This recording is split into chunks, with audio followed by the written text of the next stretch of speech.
Okay. So family, we are welcome all of us. We welcome us in our summer workshop.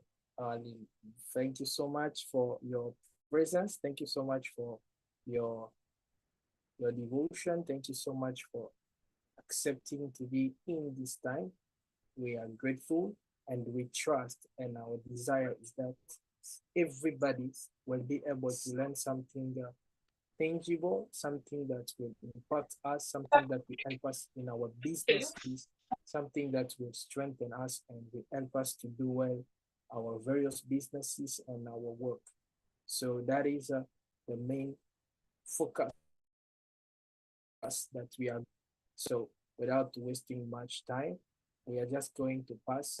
And because of the time, we kind of walk a bit fast. So this is our workshop that is for this summer for entrepreneurship and career. So for those who just joined us today, we want to welcome you. This is the Inspire Training Center. So our goal is to help students, to help entrepreneurs in China and beyond to be able to get some skills that will be able to help them in fulfilling well the task as entrepreneur or as a student. So that is basically what we do. And we trust God that during this session of this summer workshop, that we'll be able to get everything that we need to advance in entrepreneurship. So the focus of today will be mostly on aspect of sales management and then also international trade, and we will give some basics on the reason behind these workshop for us African community here in China. So I will start by giving some few things about that and we advance. So there is one question that mostly had come basically for us African who are here in China and even beyond. So the two questions that come is who truly controls African wealth? So is one of the questions that usually we many people don't ask it, but is a really very relevant question that we have to ask. Will we truly control African wealth? We have heard that Africa is the wealthiest potential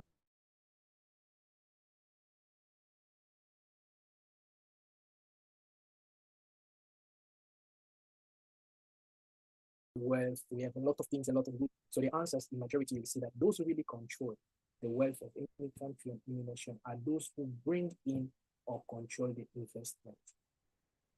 Everyone who control investment in any countries, they are the one actually who are controlling the wealth. So we can have everything that we have as minerals, everything, any potentials, riches that we can have. But if we are not able to invest, physical work or means of invest in order to bring the best of it, we are not controlling it. So the question now, I've come to the answer that is the investment. Now, as the people of the diaspora, we have always to ask ourselves a questions like Africa's that bring birth to us, that all of us, we are most of us, we came from there. How can we be able to make it better from here though we are outside? So there are actually three actors of investment in any countries. So whenever we speak about any country, there are three actors that invest in any country. Firstly, they are the local people. The local people that they are born there, the people who work in that land or that country. And secondly, we have the foreigners. So those who come from outside come to invest in that country. And thirdly, there is a category in which most of us here we belong to is the diaspora. The diaspora actually they are people who are intermediate, they are like intermediate link between the local and the foreign.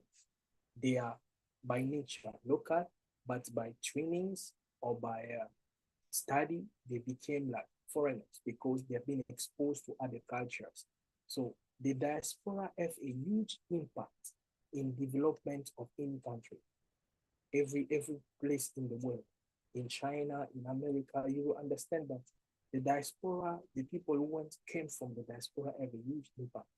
And as here, most of us we are from the diaspora.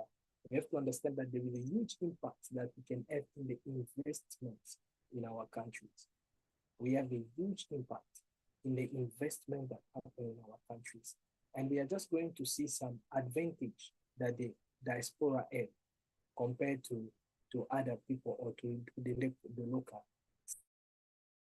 We have some few. That the first advantage is that we have mastery of international standard while understanding local realities and culture. So that is one of the advantages we have. We have the dual culture.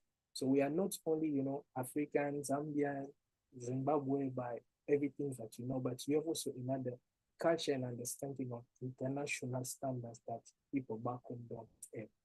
We have also skill transfer, meaning that we don't have only the technical knowledge of back home, but we have also the one of outside. And even of the country like China is really something good. And we are able actually easily to be able to take advantage of the impact back home. Thirdly, there are networks and capitals. So we have to see that we have the ability to mobilize funds, open export markets to our host countries. We are here, we are able to mobilize funds to be able to present projects where many people can come to invest that we might not have it if we are local. So that is an advantage. Another one is emotional investment, meaning that we are different for just foreigners who just come to invest for money and they can go. So us, we are actually we can be committed. Our commitment is often long lasting because it's tied to the development of our own country, our own home actually. So when you are from Zimbabwe, you have to invest in Zimbabwe. You will not invest like a foreigner. You invest as somebody who knows that you have a family there, you have people there, so you will be more mindful compared to those who are not just foreigners. So that is very important that we have to know that we have those impacts. And I will just give us a kind of statistic among the various diaspora. So when we read some statistics that came amongst the diaspora who returned back in Africa after going abroad. So there are some statistics I was able to search. And then I saw something very amazing. I saw that, amongst the African diaspora who move from Africa to other continents, we see that there are few people who are actually later return back home. It's not every diaspora who go abroad and then return home. So I was able to base it according to continent.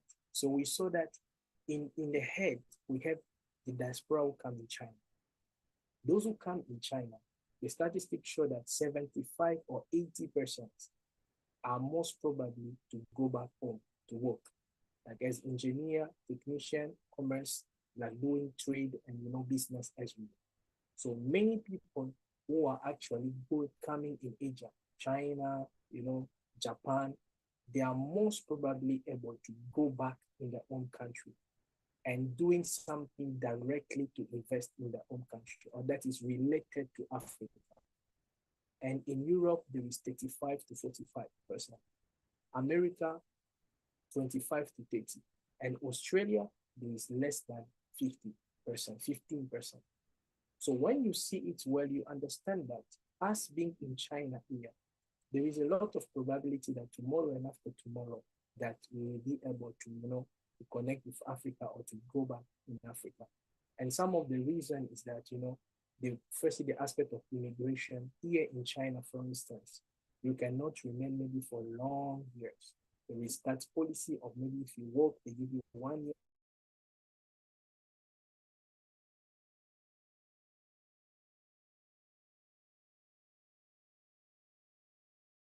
Or 5 years for the best and that's kind of policies. That's why it restrain sometimes and make it difficult for people to remain for long. Compared to Europe, someone will go to Europe, the people they are stable there, and it's difficult for them to go back home or to work with something that's related to investment or those who are also in America, the same, and those who are in Australia. Therefore, for us who are here in China, we have to understand that we have a huge responsibility to help in one way or another the contribution of Africa, either in education, in businesses, in work, in entrepreneurship. We will face an aspect where we need to help the people in Africa. And one of the strategic issue or strategic aspect that us diaspora who are in China is that, one thing that I want us to take as an issue or as a matter of reflection is that here in China, there are many things we are doing, but in the future, if really we want to Africa to develop and work and to invest in Africa, we have to understand, we have to have anticipation of the decline of certain export products from China to like DRC and even other countries, like in general, to to Africa in general, actually, not just to DRC, but to Africa in general. So what happened is that there are many products that we are actually exporting from China back home, many transfer of product. We have to understand that we have to anticipate that you have to decline because every country who want to develop, the margin between the export and the import, they want the export actually to be higher than the import. So any country who want to develop well, they want to import less than they export. But in Africa, usually is for now is not that we import more than we export. But for the future, if we want to stabilize, to develop countries that is really developed or is really maximizing its potential, is that we have to anticipate that there are some products that we will less and less export them from China to Africa.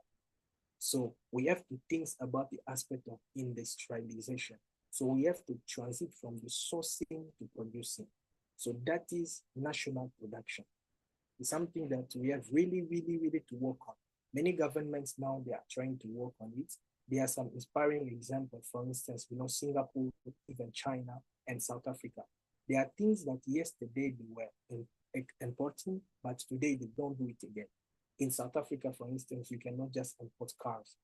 There are many things you cannot do again there. Why? Because they wanted something, politics that, a state of politics and rule that help the country to maximize the national production.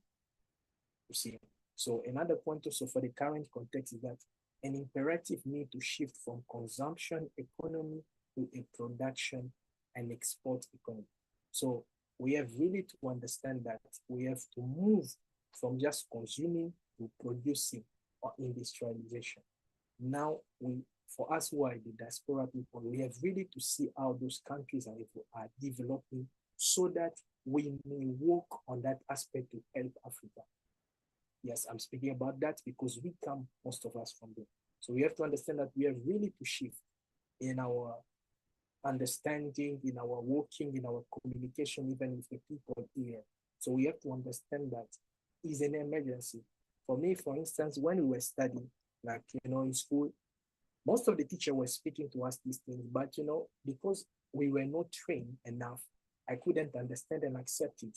They will tell you that you came here to do this, and after you have to go to your countries to do this, They will speak to you according to what they did for their country.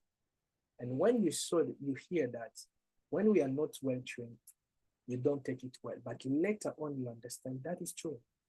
Actually, we have to work for our country. We have really to improve our country, and sacrifice have to be made so that you may shift from the consumption to actually production. And that's one start by the mindset, and togetherness will be able to do that. So we have some inspiring example. Singapore, for example, for instance, there was a time where the country passed through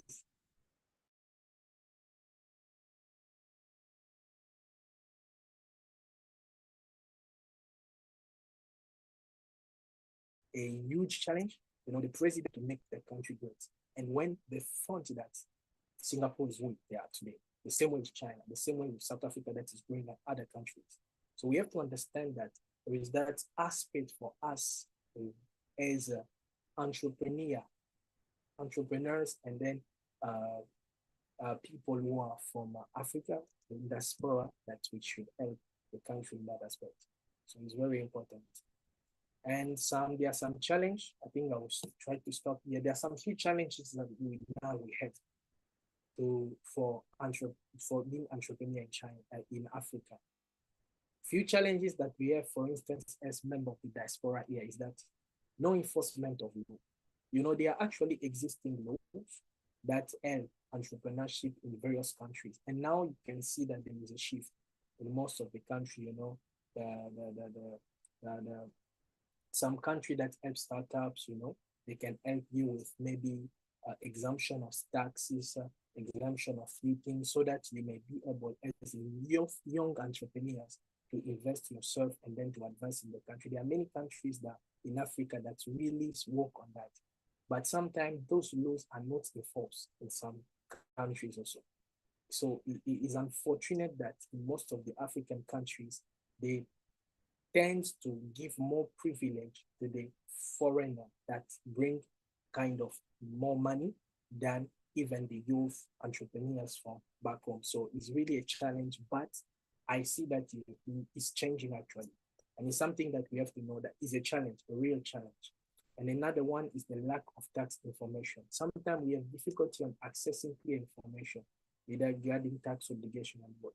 But that one, it was a challenge much, but now it become less and less. So now in internet and what you can find all the information that you need about taxes and how you can invest for trades, even back home and etc. So another point is entrepreneurship isolation. The market tendency of entrepreneurs to operate alone instead of collaborating and networking. So that is one of the things that in Africa we have been kind of failing for a lot of years, is that the majority of Africa, it's very difficult for us to work together on projects.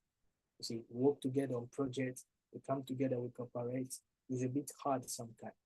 So instead, it's kind of easier for someone just to work on his own, but we have to put in our mind that if we want to develop the Africa effectively, there will be a time where we need to work together.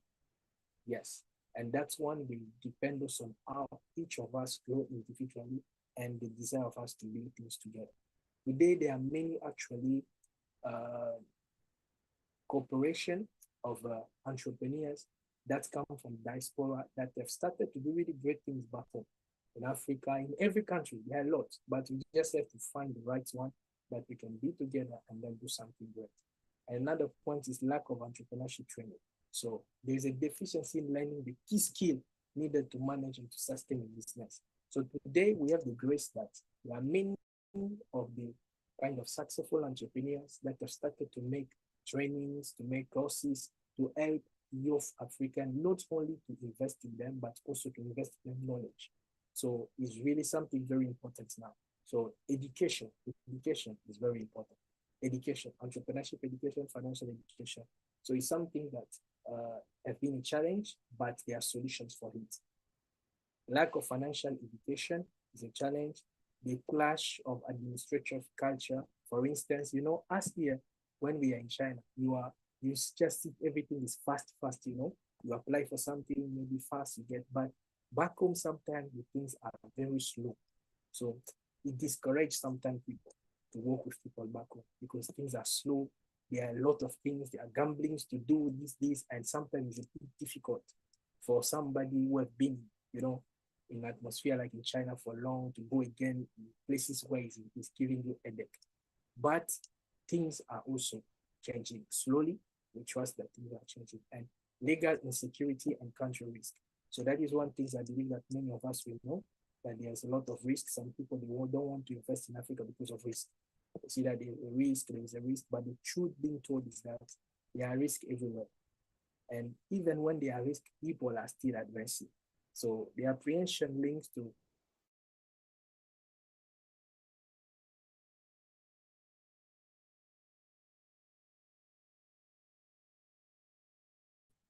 perceived instability. People are afraid, maybe because of one reason or another, that we have in Africa. So those are some of the challenges. And the solutions that we can help is that mastery of regulation and framework. So there is a need to learn and understand the legal text governing each area and activity. So for us, if we want really to impact in the development of Africa, it's very important for us to update ourselves. If you want for your country, update yourself. Like, how are the things working in the area? Maybe you want to invest, you want to work. How are the things working, and how can you really help? And it should be a burden so that we help and support the education. So the strategic role of speakers at our conferences. So for the support and education, like the skill we should have, the understanding, that is why we have conferences like this. So we have conferences with people who have been working and people who have been developing some skills in one or two aspects, which we believe that they are keys for emerging in entrepreneurship or in career. So those people, like young people like us here in diaspora and all over the world, they will be able to share with us those in enhanced knowledge that they have and skill, so that we see how we can involve ourselves and prepare ourselves for the advancement of Africa and even other countries as well. So that is the introduction about today and the main reason why we are today. So I trust and believe that through our other speakers will be able to receive a lot and understand. Thank you so much. So that was my section, and we will just take I hope you are there. I hope you are there. Can you hear me? Can you hear me? Are we together? Are we together? Sir, yes, sir. We are following. Thank you so much. Thank you so much. So again, welcome. That was about the main things why we are here. And then now we are about to pass to another speaker who will be sharing with us a lot. And I believe that through the sharing, there will really be very great things that we learn. So how will happen is that the two speakers, they will speak one after another,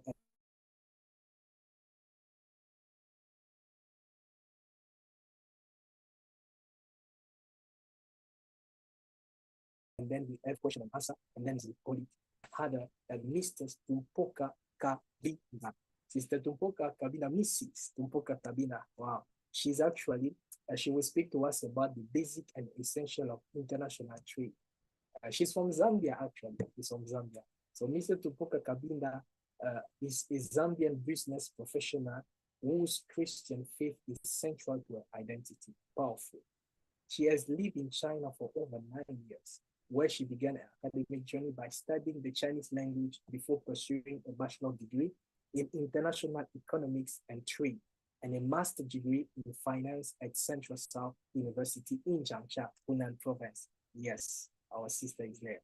And Mrs. Tumpoka also, aside of being in Zambia and aside of working that, through her academic journey, she received more than 40 awards, 40 award certificates and honors in a recognition of academic excellence, leadership, and active participation in extracurricular activity. Mrs. Kabinda also gained practical experience through internship with three China-based companies engaged in investment, manufacturing, and international trade. These opportunities allowed her to apply academic knowledge in real business environments. So she's someone with in knowledge, enhanced knowledge, and she didn't get it overnight, but she got it throughout the years. And after completing a study, she transitioned directly into the professional workforce. She began a full-time career as a sales professional with a private company in Changsha. She currently works as a comprehensive business professional for a Chinese state-owned enterprise in Xiamen, where she contributes to commercial operation. In addition to her corporate career, Mrs. Kabinda is involved in entrepreneurial activities and continue to explore opportunities that connect the international market. So with open hearts, we welcome Mrs. Tumpoka will be sharing with us about the basics of and essential of international trade. Mrs. Tumpoka, the floor is yours. Thank you so much, sir. I hope I can be heard. Yes, you can be heard. Please. All right. Let me just go ahead and share my screen.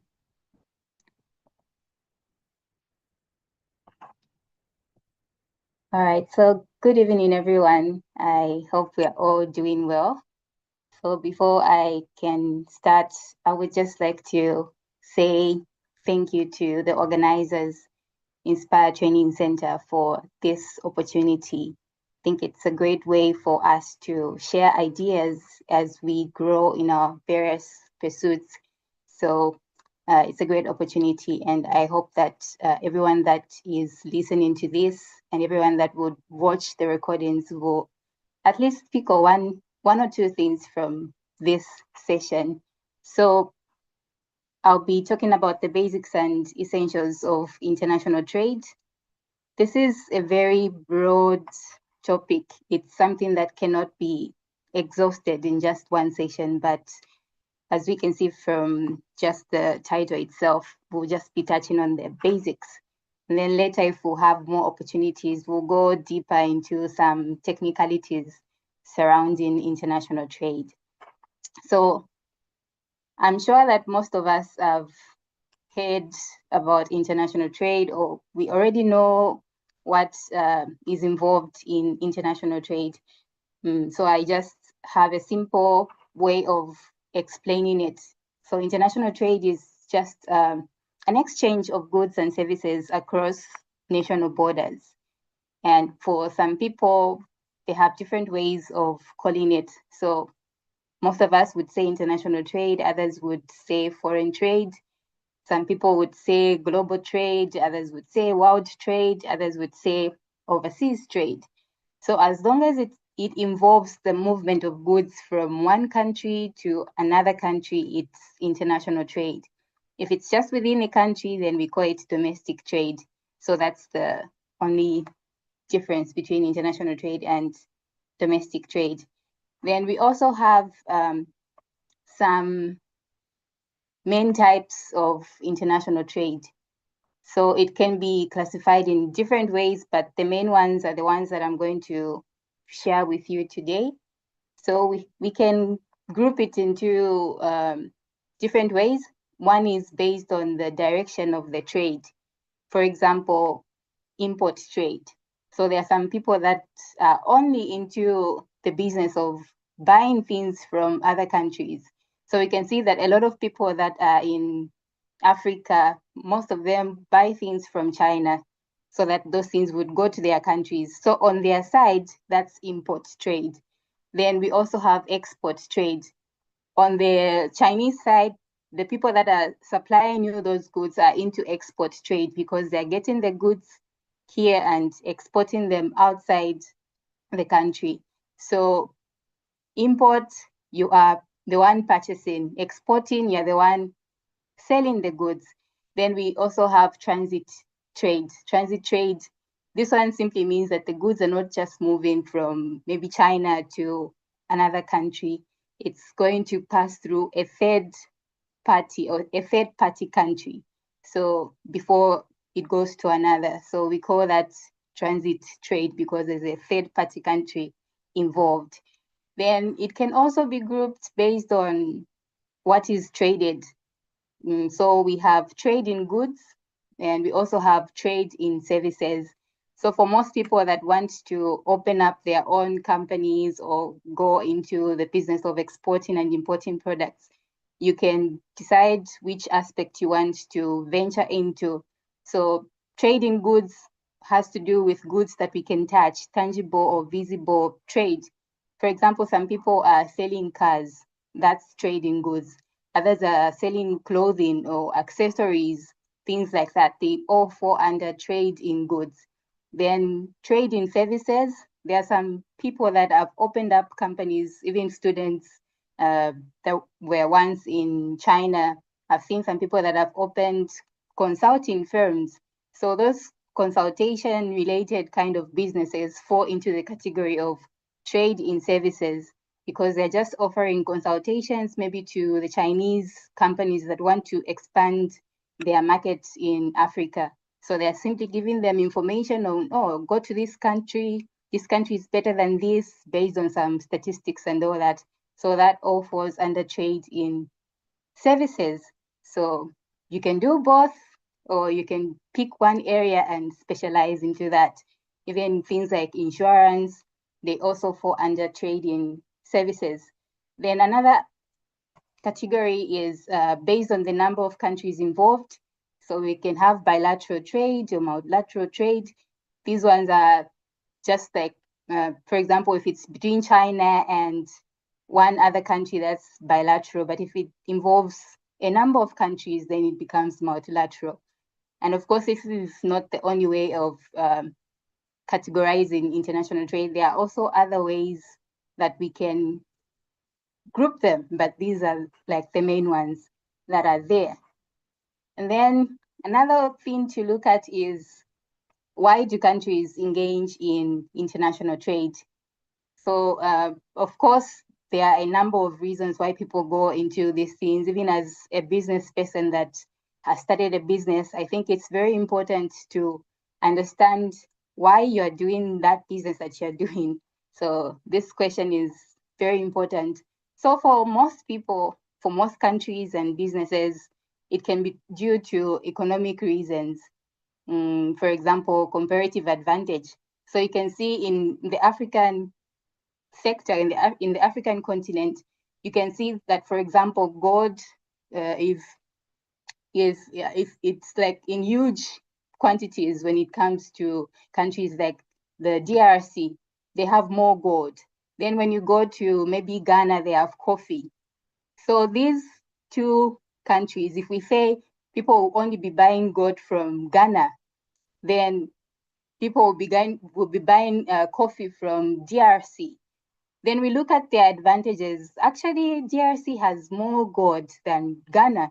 Then that means they have an advantage compared to Ghana. So they can focus more on what they have in larger quantities and push that trade. So that becomes their advantage, and they'll be encouraged to export more of gold in DRC. Then for Ghana to also not just focus on what they are producing in small quantities, focus on what they are producing in large quantities like coffee. That's like the comparative advantage. And then we also have economies of scale. These are like big terms in economics, but of course, it just means that if you increase your production, then you can have the cost advantage, meaning if you can produce just one thing, maybe you'd spend a lot of money, but once you increase your scale, at least you would have an advantage when it comes to the cost. So the cost would decrease. So these are just some of the things. For example, China is a manufacturing country and it can produce large quantities. So that becomes the thing that China can contribute to the world economy.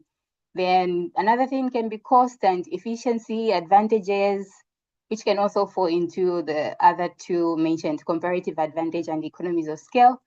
For others, they go into trade because of resource reasons. Some countries have more natural resources.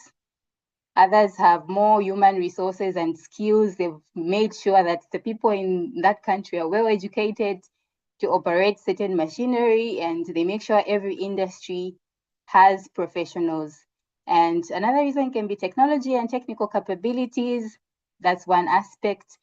And for others, it can be just strategic reasons. Maybe you just want to expand your market. So if you were just selling your products in one country, like maybe in Zambia, then you just want to expand, you can think of going to other countries and say, well, now I'm going to start selling to the entire Southern Africa.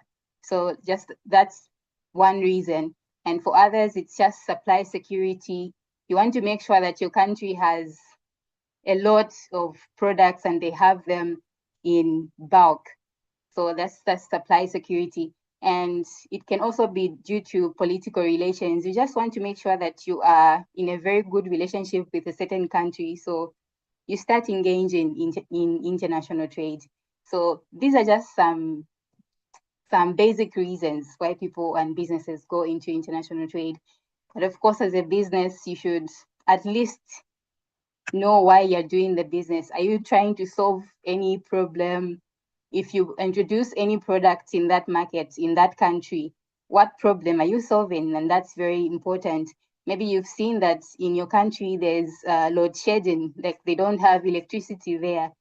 Then you think of an idea to say, okay, I'll be buying solar panels from China and exporting them to my country. You're trying to solve a problem of a lack of electricity. So at least asking yourself why is very important. And if you're able to solve some of the problems that you can see, then that business idea becomes very effective and it's something that can grow. Yes, so when we compare international trade and domestic trade, there are a lot of things involved. So if you're just doing domestic trade, you might not experience certain things that are involved when you are exporting things outside your country. So for international trade, you'd see that the risks are very high. You'd encounter political risks, you encounter financial related risks and transportation risks. You find that sometimes you're moving your goods from one country to another, then they are stolen on transit. So that's a risk involved in doing international trade. You'd encounter foreign laws, maybe that those goods are not allowed in that country. And you'd also have to deal with customs and regulations. Every country has rules surrounding what should be done there, the procedures that you should go through, and things like that. And you'd also have to face international rules when it comes to international trade. So we have a number of things that we look at, but obviously if we have more time, we'll go deeper into some of these things later on. Another thing is foreign currencies. You would definitely be faced with this challenge because exchange rate fluctuations are there and they are very real. But if you gain some knowledge around it and you know how to go about your business, you'd at least make sure that you don't make losses when you are doing international trade. So these are just some of the things that you'd encounter if you're doing international trade as compared to domestic trade. Then another thing to know is the general export and import business preparations. So once you have your idea and you want to start your business, or maybe you're already doing your own business, so these are some of the things that you might have already done or you are supposed to do if you are one that wants to set up your own company in any place. So one thing I would advise is assessing the credibility of the business partners. So if you want to find your suppliers in China and you're unable maybe to travel there, or you're even able to travel, it's important to obtain their credit references from local or correspondent banks. So most of us can be scared to walk into banks and ask about certain companies, but it's actually very important that you do so if you really want to do some background checks of the kind of suppliers that you're dealing with, so that you don't get scammed. There have been people that have reported that they paid for certain goods and the supplier just vanished. It's because they didn't do some background checks of the kind of people that they were dealing with. So it's very important. Know their annual sales volume, identify the kind of customers that you've had, know their business practices and culture, just do some background checks. And then another thing is know how to apply for the import and export licenses in the countries you are setting up your business in. So some goods are being restricted in certain countries. So you need to have like some special licenses for you to even export them or import them. So check with government rules in your country to make sure that the things that you want to go into is something that is allowed. Yes, so that's very important. Like currently, we can see that GRC has put a ban on the export of copper concentrates and cobalt concentrates. So if you're not yet exposing yourself to such information and you just want to go into a business like that, you'd have to face those barriers. So I think it's very important to do your research and find out which goods are subject to import or export controls in that country. Yes, so the entire trade or the entire international trade process just involves these four things that I want to share with you. So the first thing that you should know is the preparation of a transaction. Then the second thing is the negotiation of a contract. The third thing, the performance of a contract. The fourth thing, the settlement of disputes. These are the main things. Once you know what is involved at each stage, then you'd be ready to start importing or exporting your products across borders. So the preparation of a transaction. This simply means you are choosing an appropriate market. Which markets do you want to go to? So for you to understand your target market, even for those doing domestic trade, it's very important. Are you targeting children? Are you targeting adults? Are you targeting businesses? Are you targeting the government? Knowing your target market is absolutely important. And also assess the political environment. There have been certain environments that you cannot go there and just open up your company. Maybe foreigners are not allowed there, or you need to get certain approvals from the government. So just choosing the market itself involves a lot of research, and you should do that. Apart from that, even that product, go to maybe the customs websites in your country and check the import and export data. So for most countries, you can download the data and see which products are usually imported or exported in large quantities in that country. Then you'll be able to see whether there have been some people doing that already, and if it's maybe there are already so many players in that field. So you'll be able to make plans on how you are going to have an advantage if you want to go into the same business. So export and import data are very important. And also examining the trade policies and other restrictions. This one I've already talked about it. So you can go to the Ministry of Commerce. I'm sure almost every country has this ministry. You can just contact them or find their websites, find their email, ask them questions, ask them if they have any access to certain businesses that you want to connect with in certain fields. They have all that data. Every country has this ministry. So if you can find access, be in touch with them and ask and learn one or two things. You can also go to some embassies. They can also have one or two links to help you start up. Even in China here, if you communicate with your embassy, they can be able to help you out. Even when it comes to you opening your own company, you can receive some suggestions from them. The banks too, they can help, and other sources. So this is another important thing. Then the second thing, negotiation of a contract. So you can be dealing with a supplier that is in another country. You're also in another country, but you want to agree on certain things. So you can have just the oral negotiation where you meet up, you travel to that place by yourself, then you have an in-person meeting and you discuss, or maybe you just organize Zoom meetings like this and you're able to communicate and agree on one or two things. Then the other form is written negotiation. So you can negotiate with your suppliers or your buyers through letters, emails, and other sources.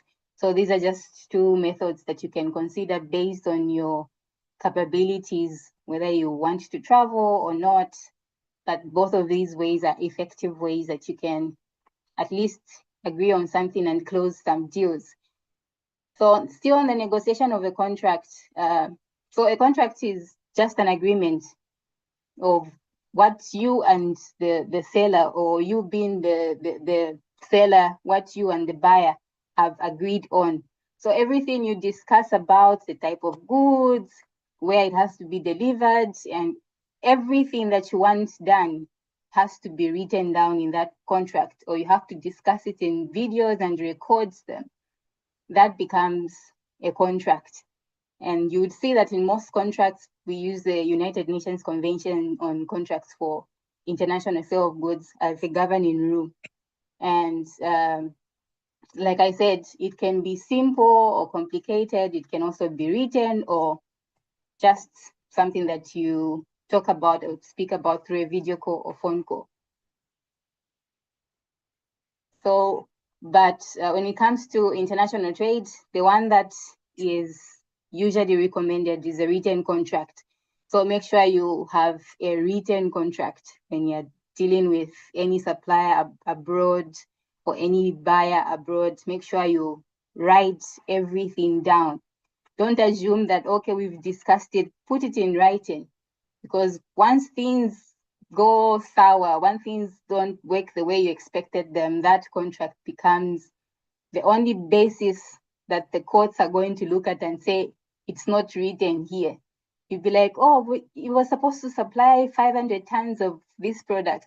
If it's not stated in the contract, then there's no way that the courts are going to help you. So make sure that you discuss every single detail, put it in writing. So just some of the things that you should consider when you're writing your contract. Some basic things: full names, the address, the information of the seller and the buyer, the description of the commodity.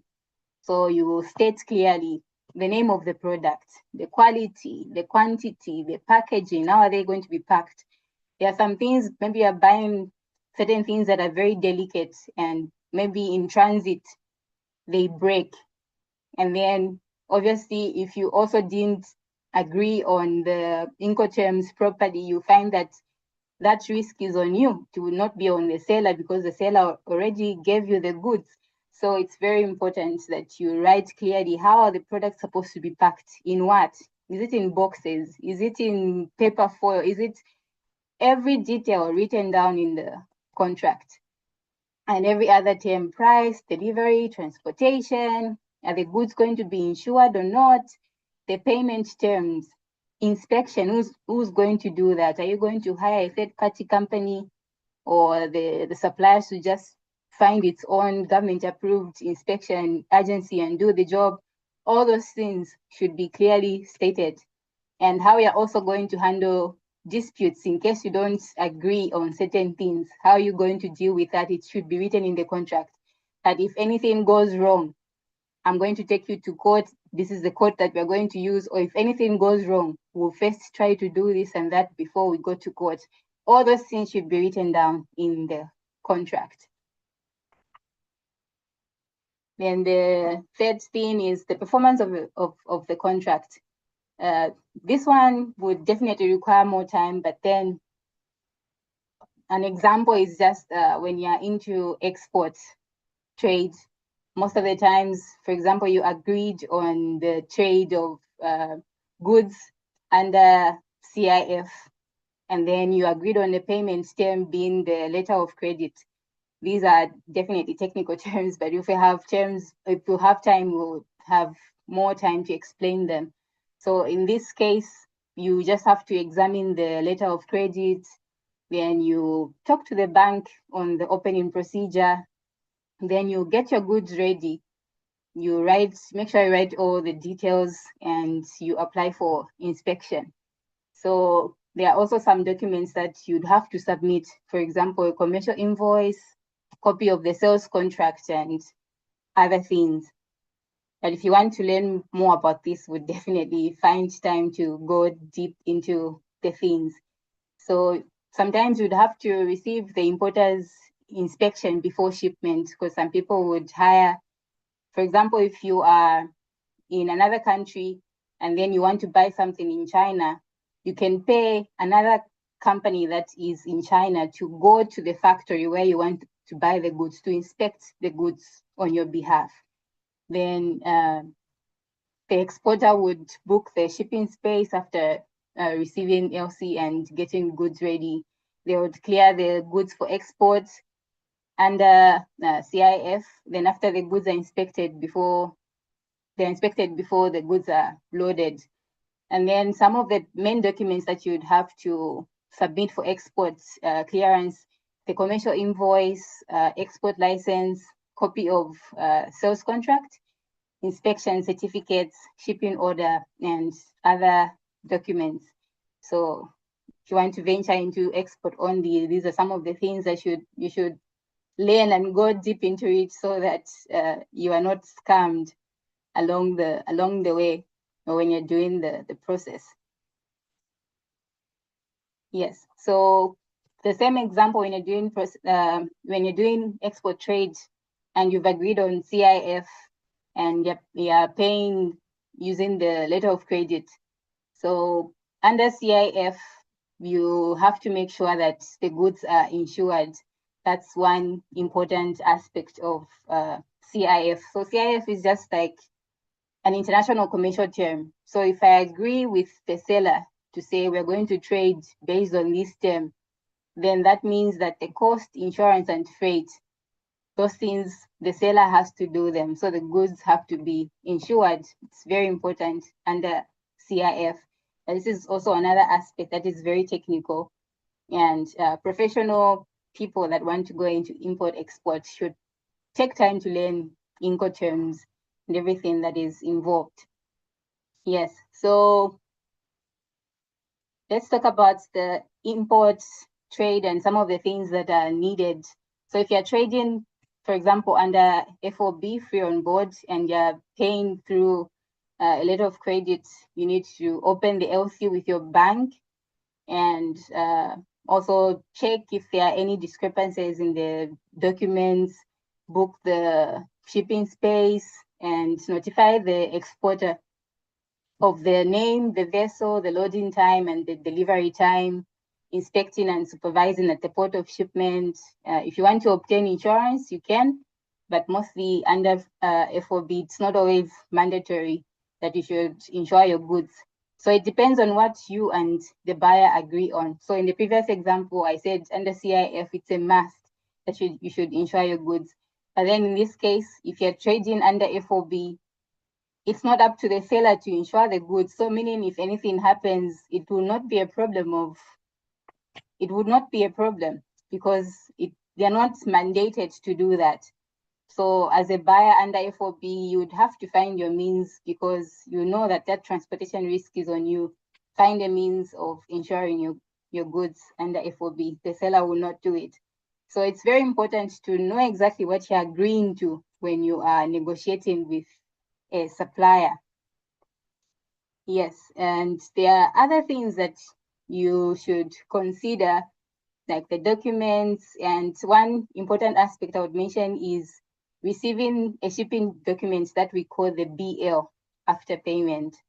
So most of the times, for example, you are buying something from China and they tell you that we'll give you the original BL after you pay 100% of the total cost of the goods.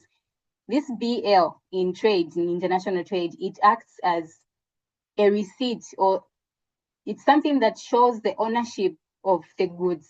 So once that original BL goes in the hands of the buyer, when the buyer has not finished payment, that carrier, once those goods reach the destination, the goods already belong to the buyer. So you can imagine if you release this document, you give it to the buyer and the buyer has not paid you yet, you get to lose your money because they can run away. So most sellers would only give you what we call a draft BL. You'd only get the original BL after you finish payment. Why? Because it shows that those goods belong to you. It's like the title deed when you're buying a house. The BL is like the title deed. So if it's in your hands, the goods are yours. It's in the hands of the seller, the goods are for the seller. Once you pay, they release the original one to you. So it's an important aspect to learn if you want to go into international trade. Then I also talked about the settlement of disputes. So in the contracts that you sign with your suppliers or with your buyers, it's important to state which methods you're going to use if anything happens or if anything goes wrong. It's very important, regardless of where both of you are. It's very important to know what you're going to decide on. So sometimes you can file a claim against any party. It can be the carrier of the goods, it can be the insurance company, and it can be your supplier that did something wrong. So you are free to file a claim against them. And depending on what you agreed on, there are some methods that you can use. So sometimes you can just say, if anything goes wrong, both of us will come back and discuss about it. And this is the method that we call negotiation. It's like you go back to the process of talking. So if anything goes wrong, just sit down the same way you agreed on everything in the contract, discuss and know what went wrong. How are we going to do it? For example, the goods, the quantity of the goods that you received was not what you paid for. You can still sit down and say, okay, the way we'll solve this, I will send you the remaining goods. Problem solved. But if negotiation doesn't work out, both people are claiming they did their part, then you can also choose another method, maybe mediation. You find a third party to come in and settle the problems between the two of you. So these are just some of the things, but the one that we mostly advise is negotiation, because obviously we think discussions are way, way important and they help keep business relationships. So for people in the business world, would definitely advise negotiation. But if things don't get sorted and they keep escalating, then you can consider arbitration and litigation. You start taking yourselves to courts and you try to sort out problems in those ways. So these are just some of the main things that you should know if you want to go into international trade. And this is just a simple diagram of everything I've explained. So if you want, you can keep this picture, and every time you look at it, at least you know some of the main things that you should pay attention to, some of the main things that you should know if you want to venture into international trade. So we just have these 4 main stages. And if you know what is involved at every stage, you become a very good importer, a very good exporter. So the first stage, preparation stage, which involves market selection, finding potential customers, checking customer credibility, applying for import or export licenses. Then second stage, negotiation stage, inquiries, offer, counter offer, acceptance. This is where you discuss the prices of the goods, whether if the buyer doesn't agree, just like that, they would send you a counter offer. This is the process of discussion. Then the third stage, performance stage. Now this is where you prepare the goods. You've already signed a contract in the negotiation stage. So the performance stage is you doing the part, like making sure everything that you agreed in the contract is done. The performance stage. Inspect the goods, apply for mandatory inspection, book shipping space, export customs clearance, and all those things happen in the performance stage. Then after everything is done and the goods are loaded and sent, last stage only comes in if there is a problem. Maybe the quality of the goods is not according to what you agreed, or some of the things during the transit happened. This is when the fourth stage comes in, where you lodge in claims against the other party, or you try to find ways of settling the problem. So this is just a general summary. And if you want to learn more about it, then just make sure you pick each section, for example, offer, or what's offer, and then go deep into it and learn what's involved. Or customs clearance. I want to learn more about customs clearance in my country. How do I go about it? Just like that, but these are the main 4 stages in international trade, and they are very, very important. Even for someone that is working in a sales company, can be in your country or in China, these are the 4 stages that we always follow. So that's it for the basics when it comes to international trade. I hope that people that are looking forward to starting their own businesses would pay attention to some of these basic essentials that you need to pay attention to. And of course, do a lot of research, because it's not always about you being qualified or you having related qualifications in the fields. This is one field that requires continuous research. So make sure that you are ready to start putting in more time to research more about what you want to go into. And definitely you start seeing the benefits of doing that, and you would avoid a lot of problems that you may encounter. So thank you so much. was it. If you would have more questions, I think there'll be a time for the questions and answers. Over to you, host.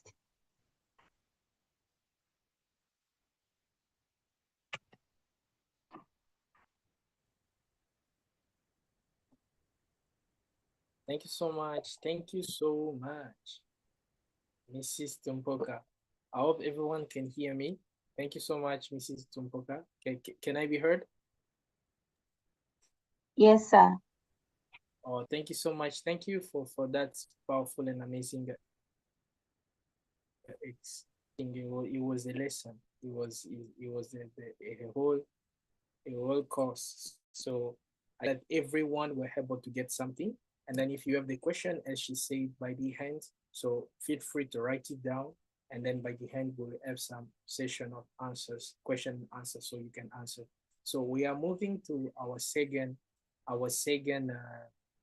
the second speaker will be speaking to us.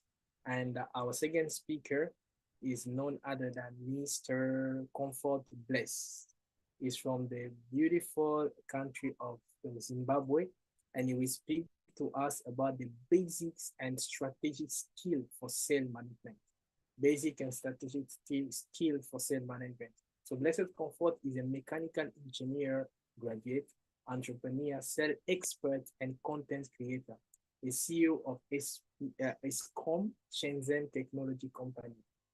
He has 3+ years of sales working experience in the dental industry. Founder of Revival Zia, a Christian clothing brand built to spread faith through fashion, preacher of the gospel of Jesus Christ. So we are very happy to welcome the Mr. Comfort Bless. So Mr. Comfort Bless, if you are there, we welcome you. Thank you so much, the host, Supreme. I don't know, can I be heard? I hope I'm audible now. You can hear me.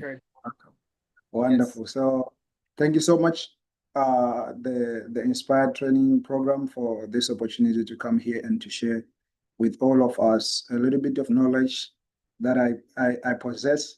I trust that it can help us to go a little bit further in whatever we are doing. And also thank you so much to the first speaker, Sister Tumpoka. It was amazing.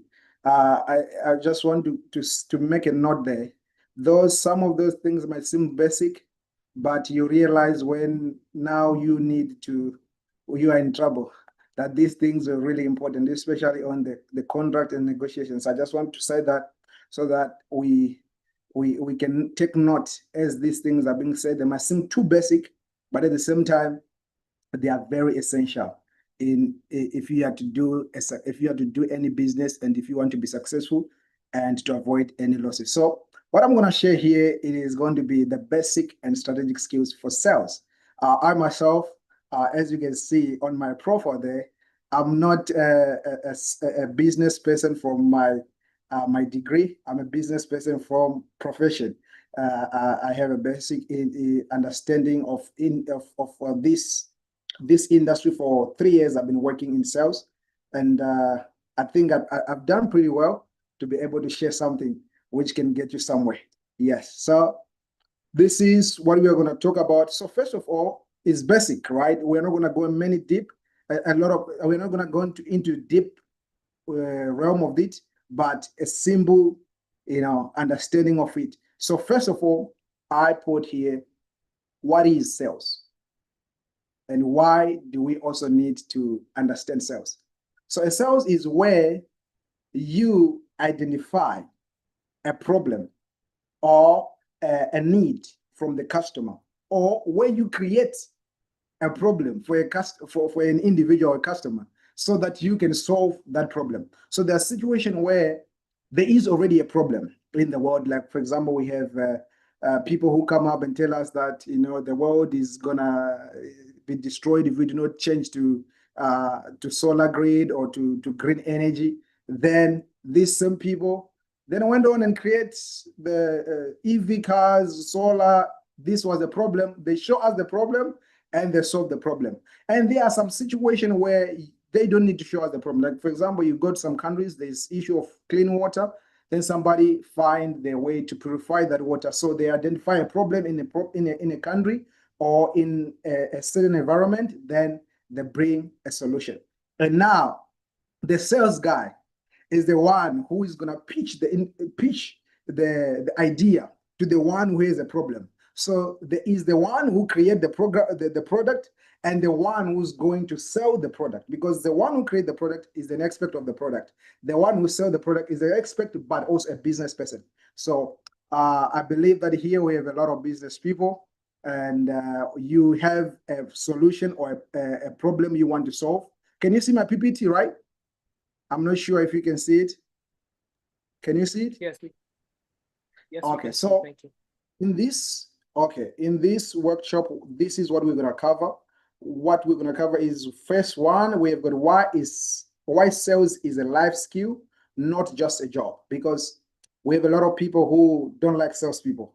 I don't know if you have ever experienced, every time nowadays in China, your phone is always gonna be ringing with some kind of weird number or some number from a province you don't know. And the moment you answer, especially let's say in the morning, you answer that call and you realize, oh, we are selling this and this, you're so upset. So you end up maybe don't like salespeople like me. But I want to advise you that this is not all what we are going to talk about, the annoying part. It is also important to those who are not going to even get into sales. So you might think, I don't even like sales. I don't plan to get into sales. So why should I listen to this guy?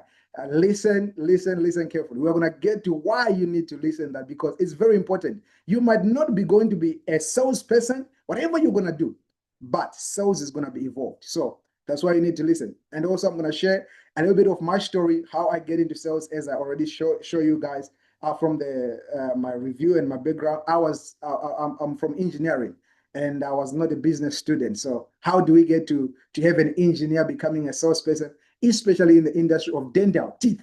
This is about the dentistry industry. I knew nothing about that. So we're going to get into how you can transition from something which is totally different and get into something which is totally different, but still be good at it. So we're going to talk about that. And also we're going to talk about 5 hard lessons from the 3 years in dental industry. Not only in dental industry, but 3 years as specifically for sales, as a salesperson.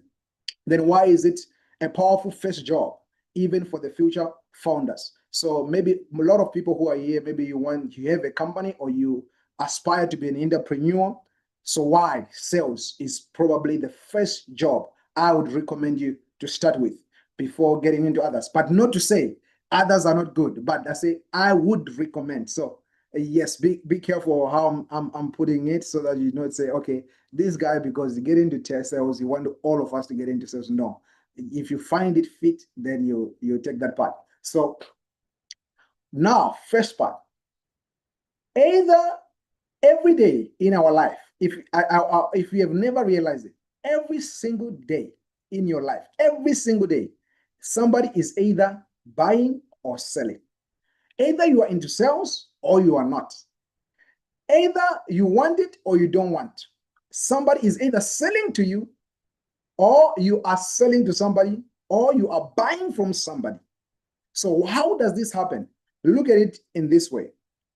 How did you become to join this platform right now? The person who invites you might not have come to you and say, you know what, come and join this platform and buy this and this. No, they just recommend to you. And you, when you recommend, you ask, what is it about? Then the person give you the information which convinces you to say, okay, this is the right place to be. That there was a sales speech to you. And you allowing yourself to come and join. That day, it is you buying, because sales is not only selling money, selling so that you can get money, your time. So imagine how many decisions you have to make every single day. You are involved in selling. You are involved in buying. You go to the supermarket. The brand that you wear today, somebody sold it to you, either intentionally or unintentionally. The phone that you're using today, somebody make a pitch to you. So this is why every one of us need to understand sales, because if you do not understand what is sales, then every day you're becoming a victim. Every day the decision you're making are because that the salesperson who sold to you was too good. So this is what is happening every single day. So why we need to understand it. I'm saying this to those who think maybe because I'm an engineer, I don't need sales. Maybe I'm an HR, I don't need sales. Maybe I'm a teacher, I don't need sales. But believe me, especially if you're a teacher, imagine the day you went for like an interview, all right? You know, when you're in an interview, you're actually doing sales pitch because you need to convince the recruiter that you are the best candidate. Many people are going to apply, but the one who's going to get that job is the one who has the best pitch. And how do they pitch? First is from your CV. How you make a CV, especially if you have some fresh graduate, how you make a CV, it is a sales pitch. Because for it to be safer and to be first picked, for you to go for that interview, it has to look in a certain way that convince the recruiter that this guy has the potential to be working at this company. So how you package it. So this is how sales start. So you are not into going to apply for a sales job, but yet you still need the sales skills. So to be able to articulate yourself, to be able to write down that what you can offer and make it lucrative for the recruiter of whoever you want to convince. Now you get to interview. You need to make sure that that HR understand that you are the best. Either you are applying for an interview, you want to be a plumber, you want to be let's say an engineer, you want whatever it is. Now, when you get there and sit there, how you dress, how you speak, how you answer the question, it is also a sales pitch because you need to convince that you are able to do this. And if you do not understand the sales part of it, then you're gonna come out of the job and you say, I don't know, but you know, I'm qualified for this, but how did I not get that? We know there are so other factors which can actually contribute to this, but this is also very important. How did I not get that job? And there is a guy who come in there with less qualification than you, but was able to convince them that he can do the job better than you, not from doing the job, but just from speaking. So this is why you need to understand sales in everything you do. Then everyday life, we already spoke about this. Whatever you buy, how did you become to overspend your money? Sometimes it is because of some good sales skills. You know, I was in Chongqing one time. There's this place called TGCO. It is a place which I call like it has the best sales people.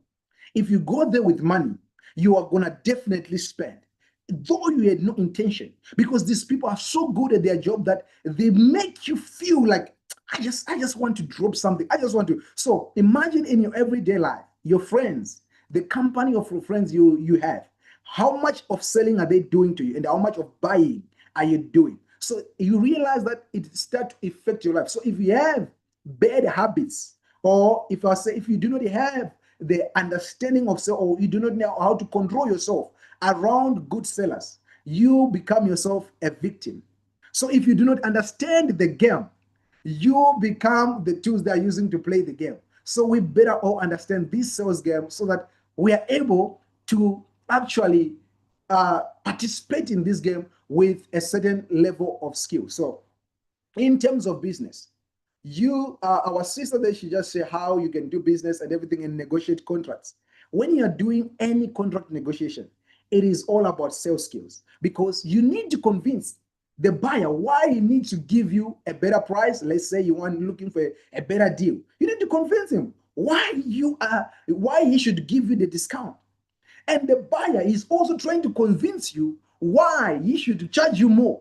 So the one who is able to convince one is the one who's going to come out with a better deal. And I tell you one thing, there is always one who's coming on the top. There is always one. You cannot both come at the top of the deal. There's always one. So if you understand sales skills, even if you are the CEO, even if you are not involved in the day-to-day business of your company, you are able to make the right decision. You are able to get the good deals for your even employees or even contracts when you are getting people employed. You are able to get the good salary, because if you're not good at negotiating, you go there, the salary, somebody demand high and you like their skills, but you know that this is not what they're worth and you're not able to negotiate to reduce the salary, then you're still gonna make a lot of losses. Then I say a good seller is a good buyer, because if you do not know that you are being sold to something, you do not know how to defend yourself. So if you want to be a good buyer, you also ought to be a good seller. So that's why it's still important for you. I'm still trying to convince those who did not think they need sales skills. So I think by now we are somewhere. So now this is my story. In 2023, I graduated from Hunan University for mechanical engineering, and I decided to go for my master's, but I did not finish. I dropped out. So you're speaking to one of the dropouts here, but not so bad. So I dropped out and I come to a city called Shenzhen. When I arrived here, I was looking for a job. And after I got a job, I find out myself in an industry of dental industry. When I get there, actually, I did not think to myself, I'm like, I don't know nothing about medical device. I know nothing about dental industry. I know nothing. How am I possibly going to actually sell these products? But there's something my boss said then, because it's no longer my boss now. He told me, he says, there are two kinds of salespeople. There is the one who is the expert of a product by profession. For example, if you study the dentist industry, you know the product in and out. And there is another one who know the product simply by review, but yet a business person. So if you want to be successful in this industry, though you do not understand anything from the beginning, you need to choose. Either once you start working here, you start to go back into the rapid hole of the dentist industry and try to figure out how they make the product and how the product is used and get to be the expert of the product. Or you can choose to be simply a business person who understands the product simply by review, but yet still able to land a deal. So after I left the office, I told myself, what I'm going to do here is I come here, and what I'm going to do here, I don't have time to go back and learn everything, because one thing you need to understand about sales is if you're going to get a job in sales, this job is based on results. It's not based on theories. It's not based on it's based on results. If there is no results in a certain period of time, your job is up. It's different from, I'm not saying other jobs don't have results, but it's different from other jobs where maybe you are, let's say HR, you don't need to bring money in the company. The candidates needs to come into the company so that you can interview them. So they're coming to you after interview and maintain the relationship. So it is something which does not, you don't have the revenue graph to show what you have been doing. You can just, by you being there, it is enough to prove that you are working. But sales, you need to prove with the money you are bringing into the company. So you would understand why my decision here was to say, okay, I'm just gonna be a guy who is gonna learn enough to be able to bring the customer, because you are given actually 3 months to actually prove your worth. So after you've sold yourself, this is the difference now for those who don't want to be in sales. After you've sold yourself to get a job, now you need to prove yourself. Other jobs, maybe you might need to prove yourself, but not in terms of how you have sold yourself to. So now, after you've gotten into a sales job, you get a certain period of time, say, okay, you need to bring the customer.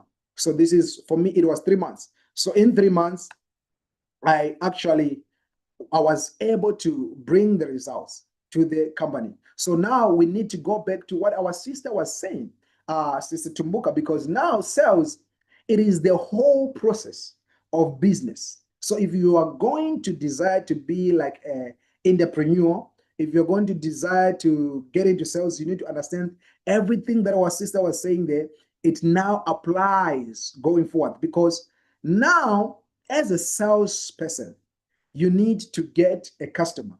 But as you get the customer, you need to handle all the details of how the goods are going to be delivered, how the goods are, and at what rate the goods are going to be manufactured, because I'm in the dental industry. So we produce at a certain rate, like 24 hours, 72 hours. So it differs from different industry. But for my industry, we deal with time. So with hours, 24 hours, 78 hours, and maybe now we go to maybe day, 2 days, 3 days, because our turnaround is a little bit faster than any other. So now you get a customer. First thing you need to do, you introduce the customer to the company. Then after that, you need now to manage the customer.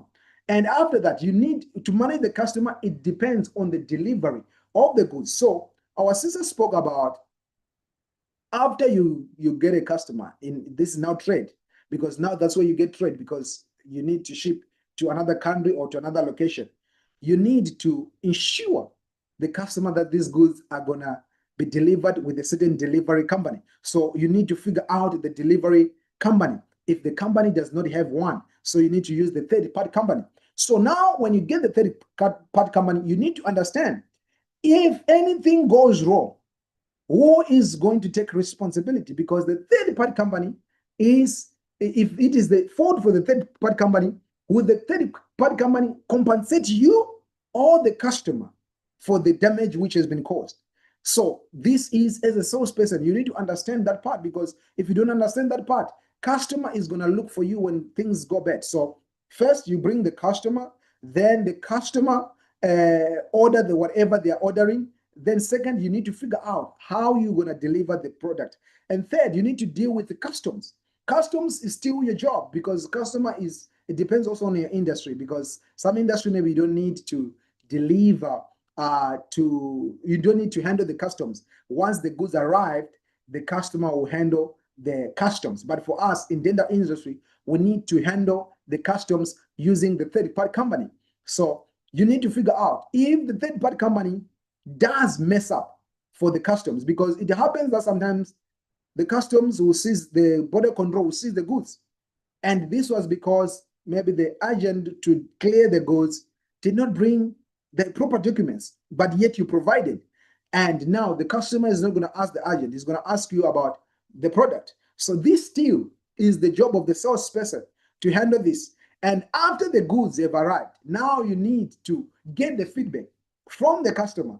How was the quality? How can we improve our service to you? So this whole process is done by sales, and this was the first. This is my experience from sales. So in dental industry, I'm specifying in dental industry because this is where I'm working right now, and this is where I'm an expert in, rather than maybe other industry. But sales is more almost similar, like in other industry, but changes in details. So now let's talk about the how these 5 lessons of now selling the product, because now I explained to you the process of being a salesperson, what you need to handle and how you need to handle it. So now we get to the lesson of actually the sales experience itself, because what I say is a general, but now we need to get to sales experience itself. So let's say you have a company, right? You recently open a company in China, and if it is a trading company, you're gonna need some customers to make it work. So maybe yourself, you are gonna hire somebody, or you're gonna be the first salesperson in your own company. How now? This is now sales experience. You being in the process of getting the customer, and this is what we're gonna talk about. One thing which is common but not personal, it is rejection. You like it, you don't. Rejection in sales is one of the first things you encounter. Not everyone is interested in your product. And this is not personal, that maybe your product is not good, or maybe your product was not manufactured in a good country. Sometimes it's that the fact is there that your product is not good. Maybe the person just assume the product is not good, or maybe the person just assume. In China, especially, I would say many people here, some are in China, some are not in China. If you say made in China, somebody will just say, get out of here. China's quality is not good. It's not personal. You just need to understand that from the get-going, it's not personal.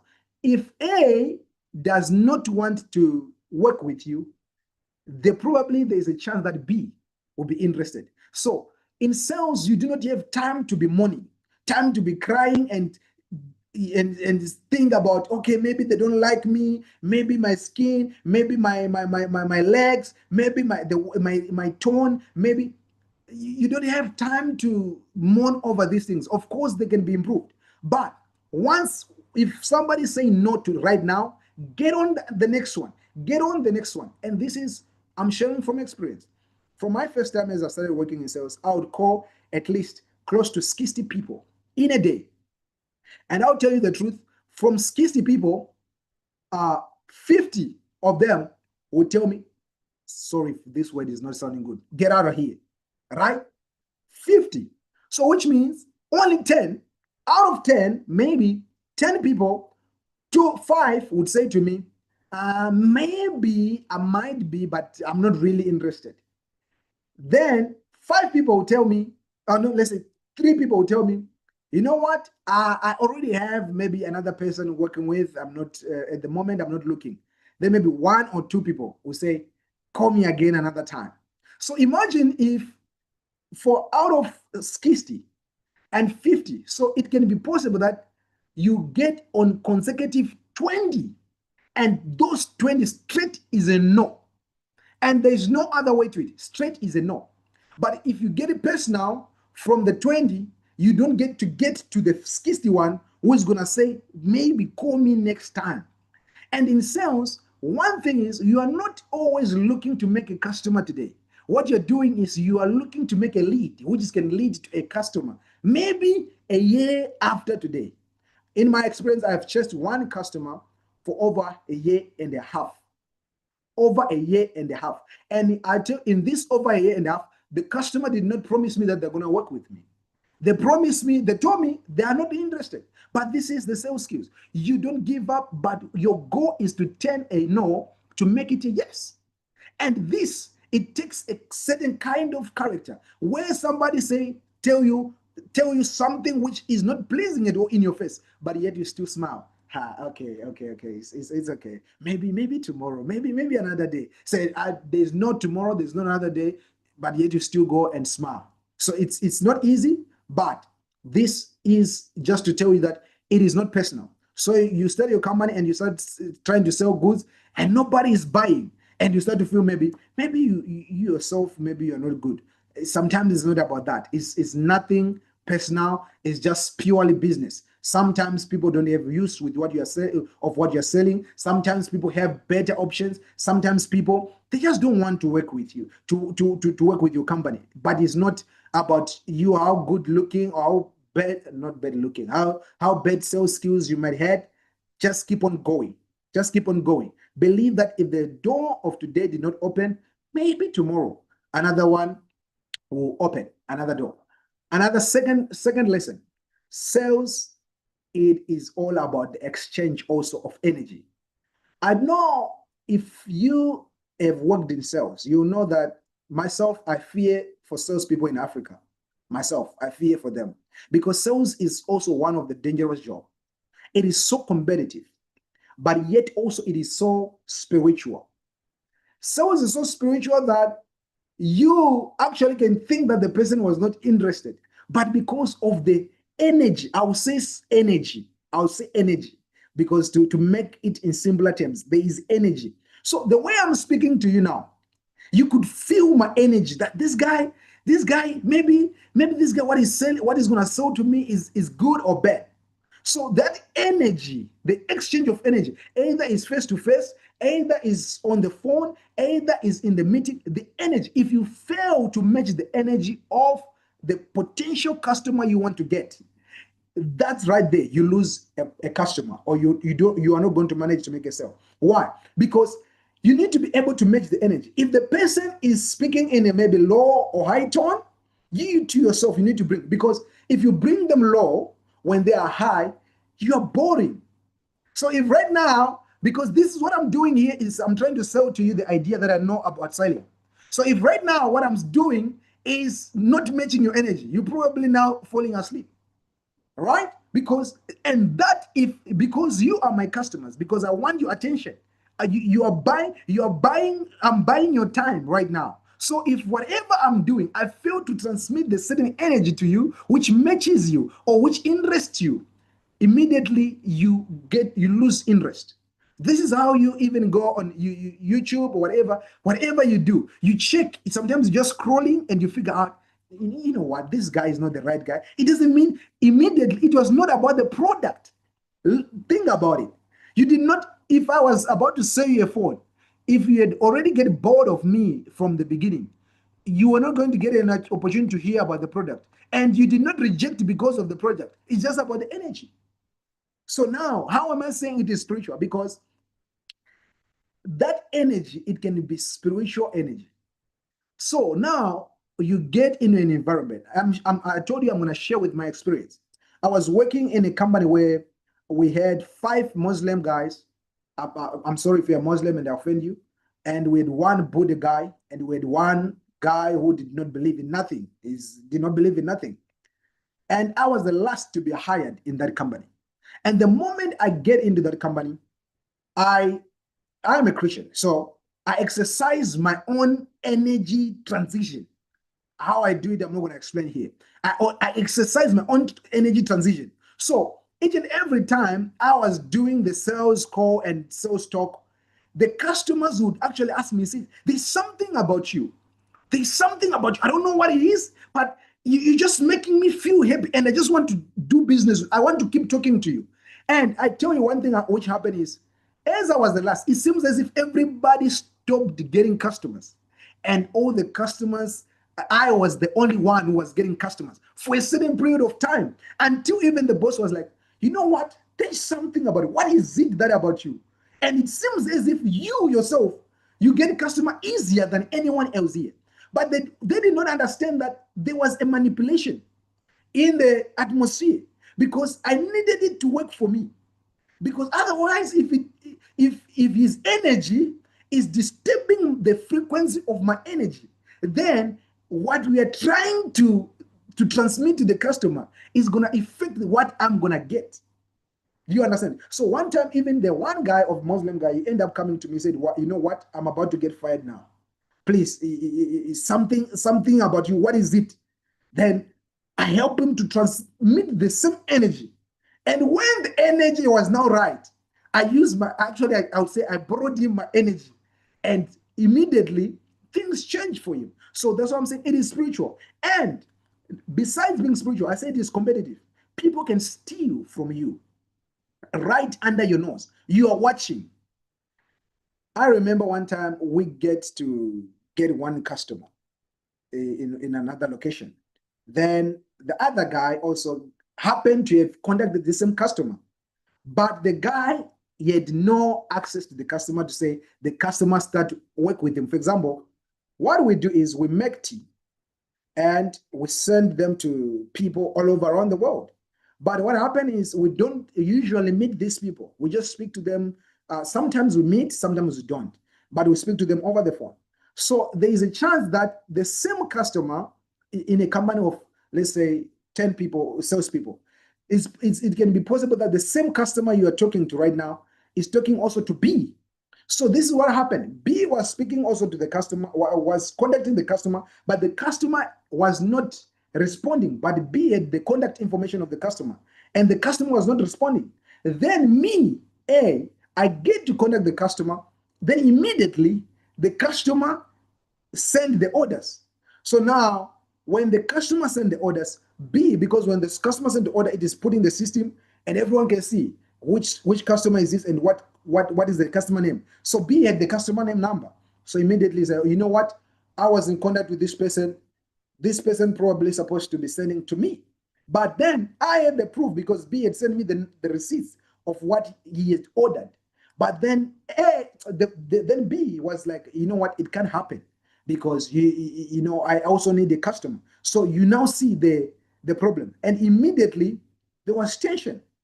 There was a big tension that in the company, even the boss does not know how to handle it because the other one claims it and the other one is claiming it. And the other one has the number, but they don't have the order. You have the order and the number, but the other one says, I contacted him maybe 1 month ago.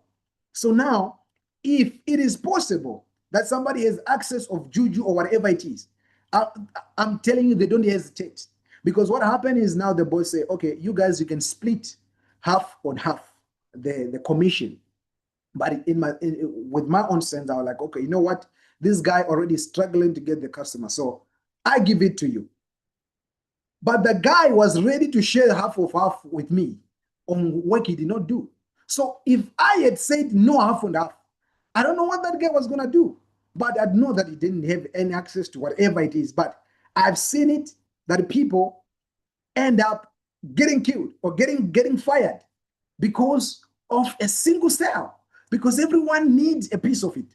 So now you need to be prepared spiritually, energy-wise, and also you need to be prepared mentally, because it is going to take a toll on you to know that you lost, but not because you lost, but because somebody steal from you.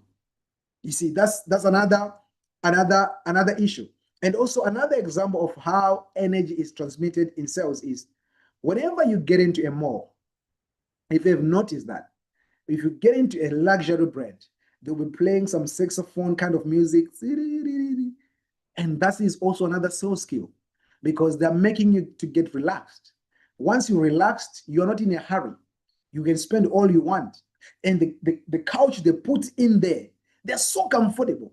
They're so nice. That's kind of silk. If you ever get into Louis Vuitton or this Gucci, they even bring you tea, the relaxing tea or some drink. If you get into Rolls-Royce, they give you don't shop Rolls-Royce while it's standing. You shop Rolls-Royce while you're sitting down. Why? Because they want you to be comfortable. And once you're comfortable, you are able to spend more. If you get into a supermarket or a shop or let's say H&M in a mall, they are playing some kind of like upbeat music. It brings excitement in you. You just don't know how, but you're excited. And all of a sudden you forgot about all the problems that you owe money or that you need to save money. And all you can see, because the moment excitement comes, what is in front of you is product. So all now you can see is the product. Now you just spend. You spend. You don't know. You come out of the shop and say, but I wanted to buy only one thing. I don't know what happened. I don't know what happened. No, the music was doing the sales for you, for them, whilst you are there enjoying. So that's why you need to get good at it. Otherwise, why you keep on getting into money problem with unexpected expenditures? It is because you are meeting good salespeople who are not giving you an opportunity to leave the shop without spending. I don't know my time here, but let's try to move. Let's try to move fast. Third thing, never try to sell something you don't believe in. This is very important. If you are going to start a company, don't sell anything just because of money.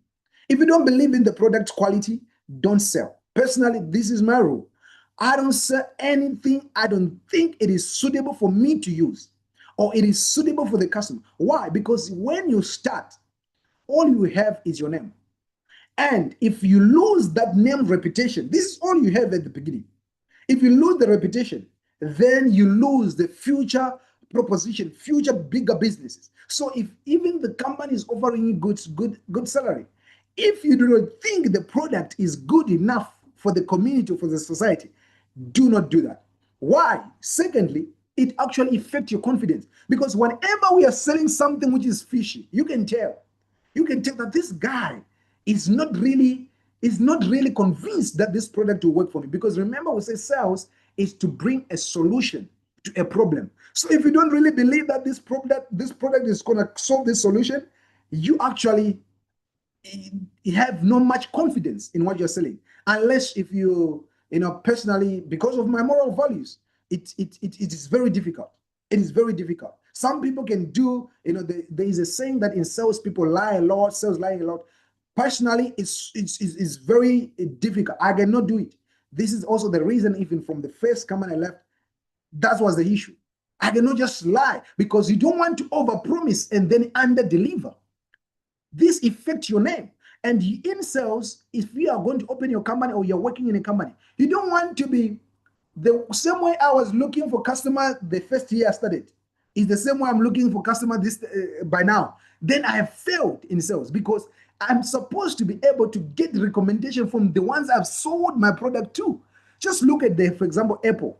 Apple no longer have sales team. Nobody get commission for selling an iPhone. Why? Because every one of us here who's doing a sales for Apple for somebody. So your friend call you, which phone are you using? I'm using iPhone, maybe iPhone 13. How is it? It's really good, my friend. I like it. The camera is good. You are doing sales for them. Why? Because you are liking the product. So if you start to do a business and you're selling something you do not believe in, this person who received that product is never going to recommend you to anybody because they hate doing business with you. They hate your product because it did not deliver. You overpromise, but yet you underdeliver. It's better to underpromise and overdeliver. And this is going to bring the customer experience high.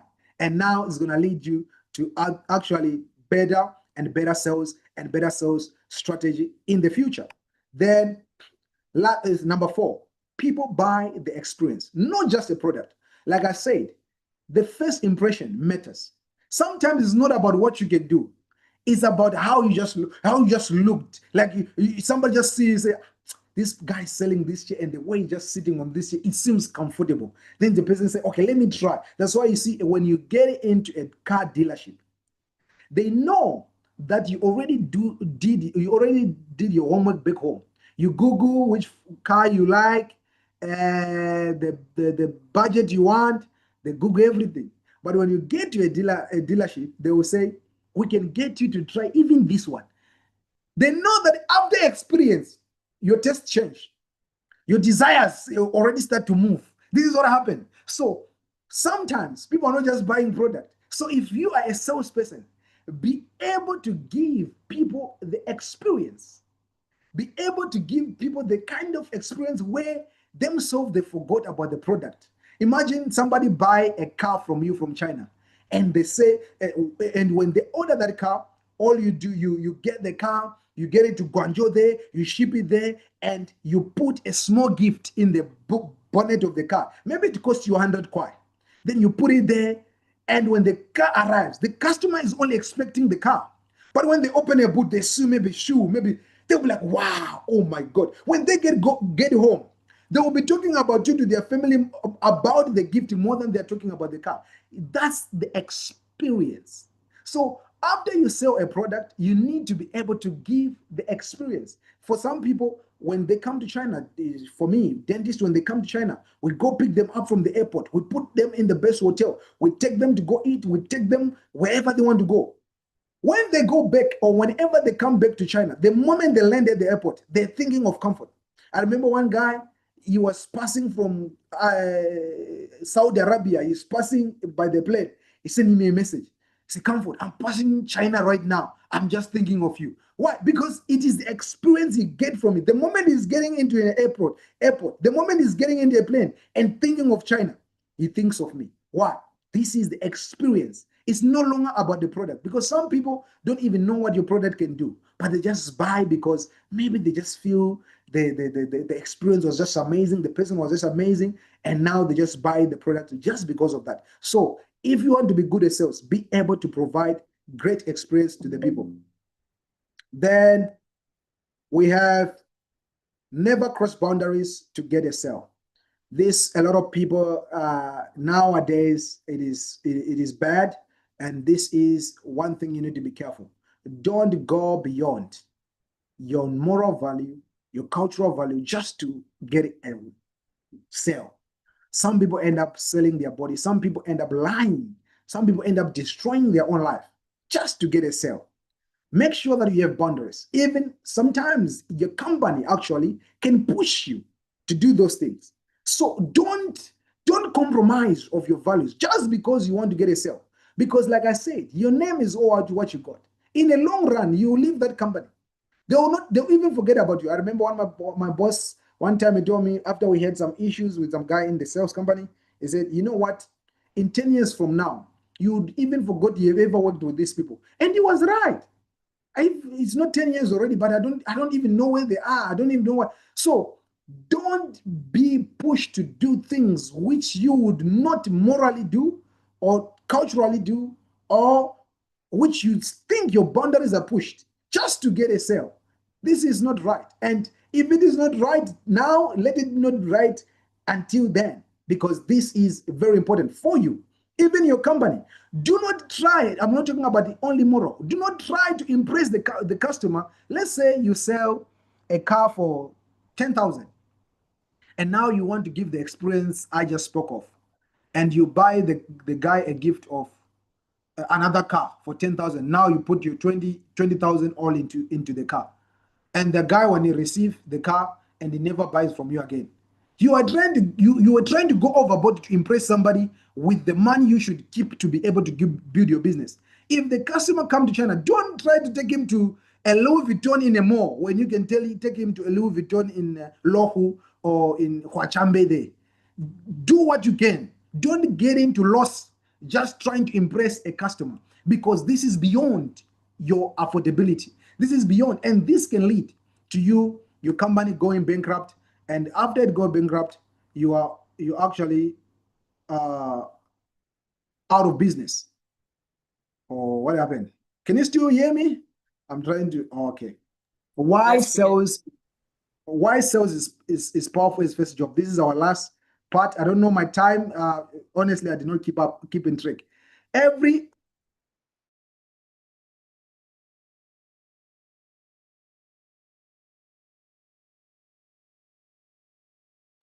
Hello, family. Yes, he's joining very soon, so we can wait. It seems like he have a few challenge with his network, so let's wait for a few seconds. And also, you can be preparing already your questions. So those who have questions, you can already prepare your questions. The questions will pass to a session of question and answer very soon. So those who have questions, you can prepare it. We'll pass to the question, the aspect of question and answer very soon. So you can type in the chat box already something that you have learned, something that something that if you have already some question, you can type them there so that we just read them when we have the session of question and answer. Sister Alice, I can see you. I can see everyone there also. So if you have a question, this is the time you can type them in the chat box, and then or you can raise your hand. We will also call you in the time of answer so that you will receive the answer to your question. I hope you can hear me. Can I be heard? Can I be heard? Can you hear me? Yes, sir. Okay. Thank you so much. And I think the speaker is back. So, Mr. Comfort, are you there? Back, but I don't know, maybe my time is up, right? My time must be up. Yeah, it's sorry. Okay. So you can conclude what you wanted to conclude. It's okay. Okay. So we're talking about the last part of this is why sales is. Can you still see the PPT? Not yet. I think very soon you may be seeing it. You can try to do again. You can try to do again. Okay. Can you see it now? Yes, it's appearing. Okay. So this is the last part of the sharing. Why sales is a powerful first job. Every business needs customer. Sales prepares you to find and to keep customers. So you are able to maintain, you are able actually to kickstart your business. You need customers. So if you first get a sales job as a first job, you'll be able to, sometimes you even can start a company based on that company you're working for, but correcting the mistake they were making in providing the service they were providing. And you can provide as a third part. You see what is lacking, then you build it from there. It will also work. You will also be able to work closely with marketing, advertising, and sometimes logistic. As I said from the beginning, you need to actually market the goods, advertise them, and also you need to handle the logistic part. You also build very, very, very important relationships, which would actually help your business if you start your own business, because relationships are very important in business. And you learn to read people, communicate value and skills, and transfer it to anything. So once you learn sales, you can actually work in any other job as you meet maybe the qualification, but you are able to convince or you are able to communicate that what you need to communicate. Then just for examples, some of examples of the people who started as sales and went on to be one of the biggest companies we know. We have got the Howard, who is the CEO of Starbucks. He actually started by as a salesperson. He was working for one company which was selling coffee machines. He was not selling coffee. He was selling coffee machine. Then he realized there's a shop which constantly buy these coffee machines, and he figured out that was Starbucks. And then that's when he went to look for a job there and work as a sales, and eventually become the CEO because he understood the business and he got the connection from the company he was working from the beginning. Then you got Sarah Buckley. She was also selling. She was one of the women who was doing the sales, door-to-door sales, selling the ATM machines door to door. And she get the experience. She get to know how the customer. When you do door to door, you can get the feedback from the customer right away. You can get to understand the customer demand from the ground. So you cover survey at the same time you're doing sales. So from there, she become also a founder of Spanex. Then we with Warren Buffett. His first job was he had his own small business and selling newspapers. And at the end of the day, he ended up becoming one of the best salesmen for broking securities. And you know that he does the stocks, all of this, because he understood sales. And then this guy called Robert Kiyosaki, the author of Rich Daddy and Poor Daddy, he's one of the amazing authors. If you have time to read his book, it's amazing. He himself, he was a Marine. But when he came back and he wanted to start a business, his father encouraged him to start sales, because when you know sales, you know how to deal with people. And that's from sales, that sales job, he became one of the richest men on earth, because he applied the same skills from sales into some of his businesses. Then our takeaway is sales is a life skill. Your CV, your interview, your daily persuasions, all depends on it. You better get good at it. Otherwise, you become a victim of it. Decide early if you're going to start a company. Whether you're going to be a product expert or a practical seller. You know the product just from review and understand the product functionality just by not deep learning, but just simple and understanding of the product. And also, rejection isn't personal. Keep knocking. No today can be also a yes tomorrow. And lastly, your energy, your belief, and your integrity are the real product you are selling. So thank you so much. This is the end. Yes. Back to you, our speaker. Oh my. Thank you so much. Thank you so much. Thank you so much. Thank you so much, Mr. Comfort. Thank you so much for sharing with us. We have been really blessed. And now we are passing to the time of question and answer. So our speakers will receive the questions that the people have, and then I believe that from there we'll be able to answer. So I have already some question here. I have some question here that I will read, and Mrs. Tumpoka and Mr. Comfort, you can be ready to answer according to all you have. So the first question is, why are some people rich from sale and some are in sale but they are broke or haven't made sale? That is the first question. Can you please come again, say why are some rich? Yes, let me try to post. I'll post too. So yeah, so the question are here.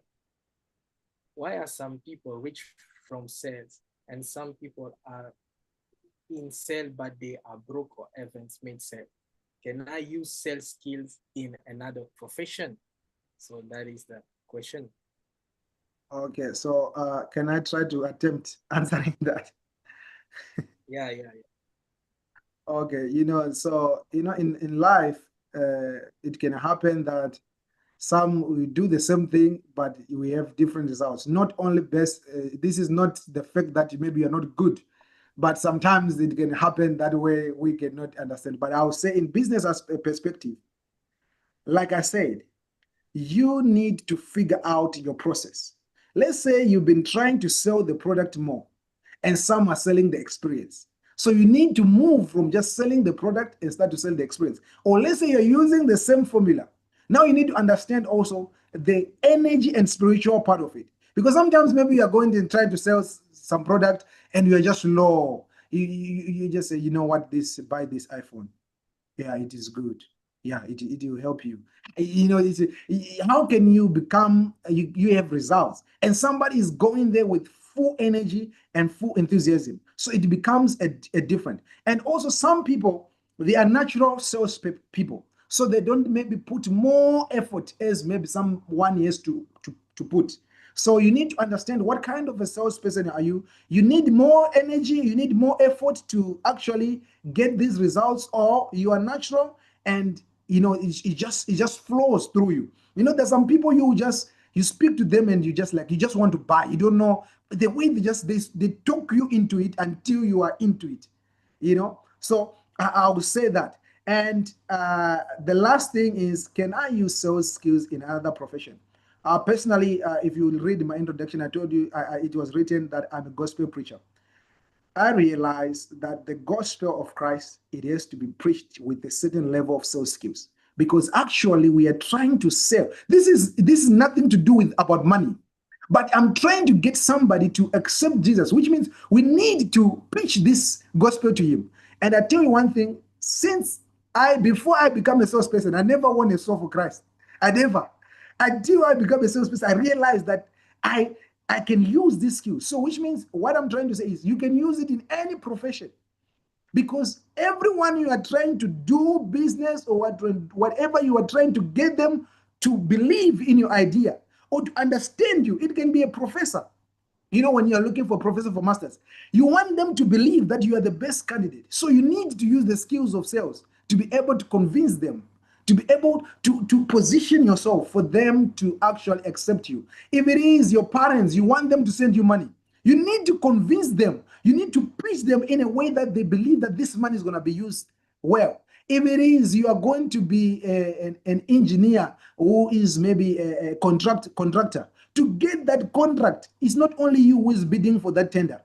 There are others, but you need to be able to convince that you are the best. And if you think now you want to be rich, you need sales skills to be rich, because you need to ask yourself why you should be rich, where there are other 3 million or 3 billion people who are broke. But why you should you be a millionaire? Why you be a billionaire? Why? So now you need to convince the world. You need to come out with something which convince us as the world that we need to give you, if it is money, whatever it is. So sales is everywhere, anything.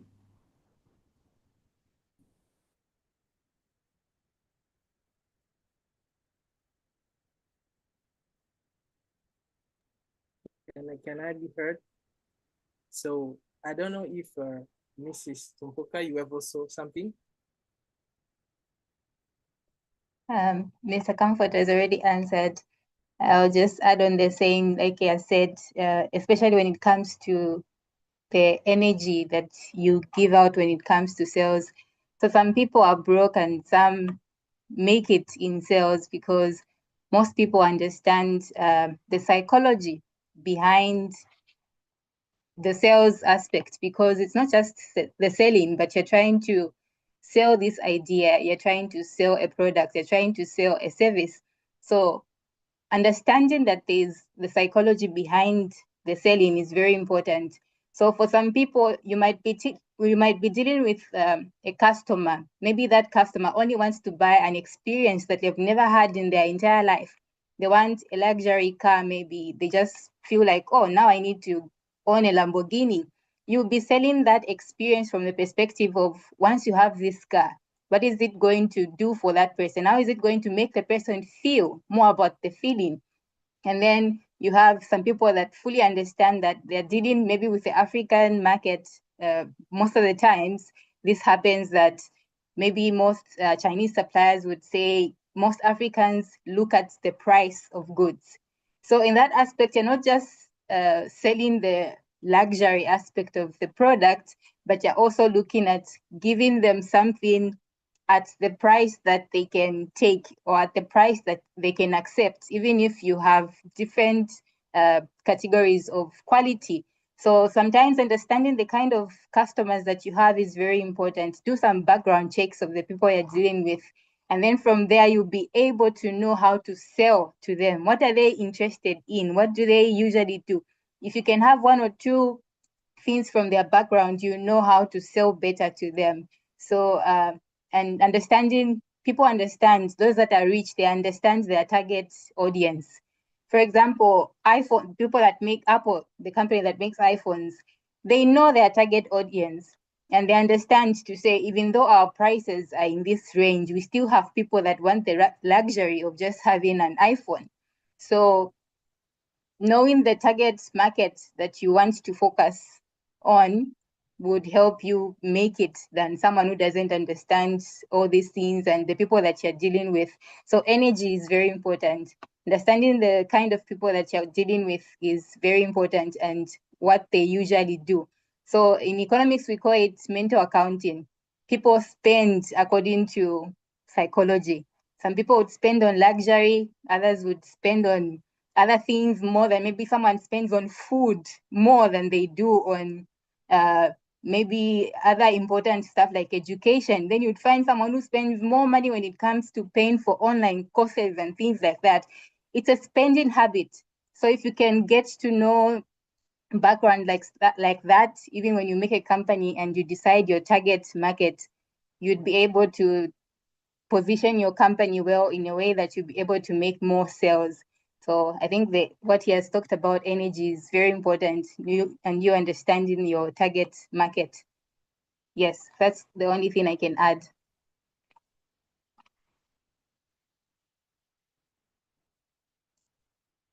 Thank you so much. Thank you so much. Thank you so much. And I think that there was another question. There were other questions, so let me try to read them. I think this one we give it to Stop Tumpoka.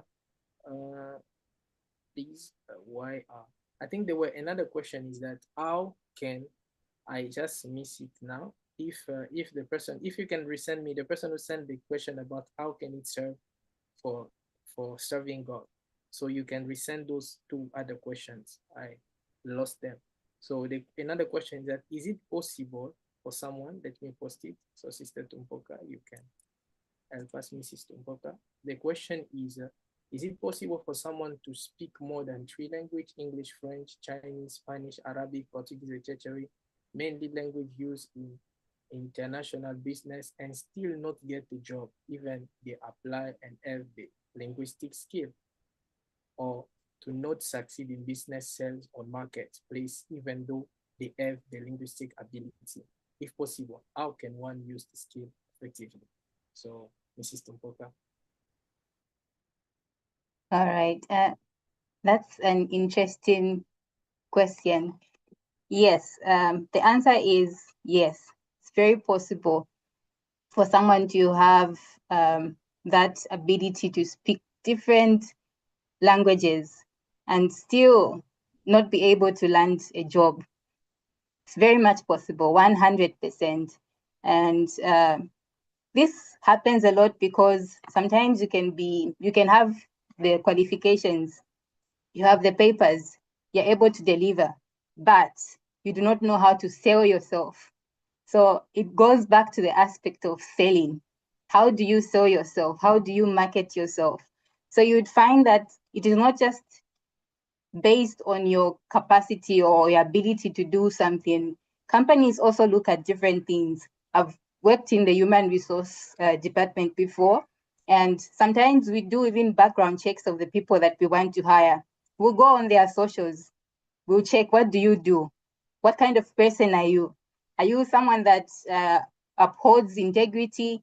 When we do background checks on you and we discover that maybe your socials are just full of things that would definitely put a dent on the reputation of our company, we will not hire you, even though you qualify, even if you even have maybe a PhD more than 50 other people that we've interviewed that have like bachelors only and in the same field. So it is not always about your ability to do something, but we look at different aspects and where the company stands. Are you someone that will bring value to the company, not just from what you can do, but even in your performance and in making sure that the image of the company is maintained? So you can have the ability and still not be hired. It is very much possible. So how do you sell yourself? Mr. Comfort also talked about the CV aspect. How is your CV? Do you know how to write a good CV that stands out? What do you think is the problem? Why are people not hiring you? So if you're able to sit down and find where the problems are, is it my CV? And when a company rejects you, it's very important. If you can take time, call the HR and then ask them. Just tell them, for the sake of my future opportunities, I would like to know some of the things that made you not consider me, even though I qualify for this position. And some good HRs would get back to you and tell you exactly the things that they think you need to work on, or the things that they were looking at.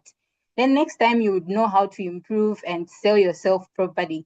The way you talk when you're in the interview setting, very important. So there are so many things that they would consider. You can be qualified and still not be able to land yourself a job. And the other aspect said, how can one use this skill effectively?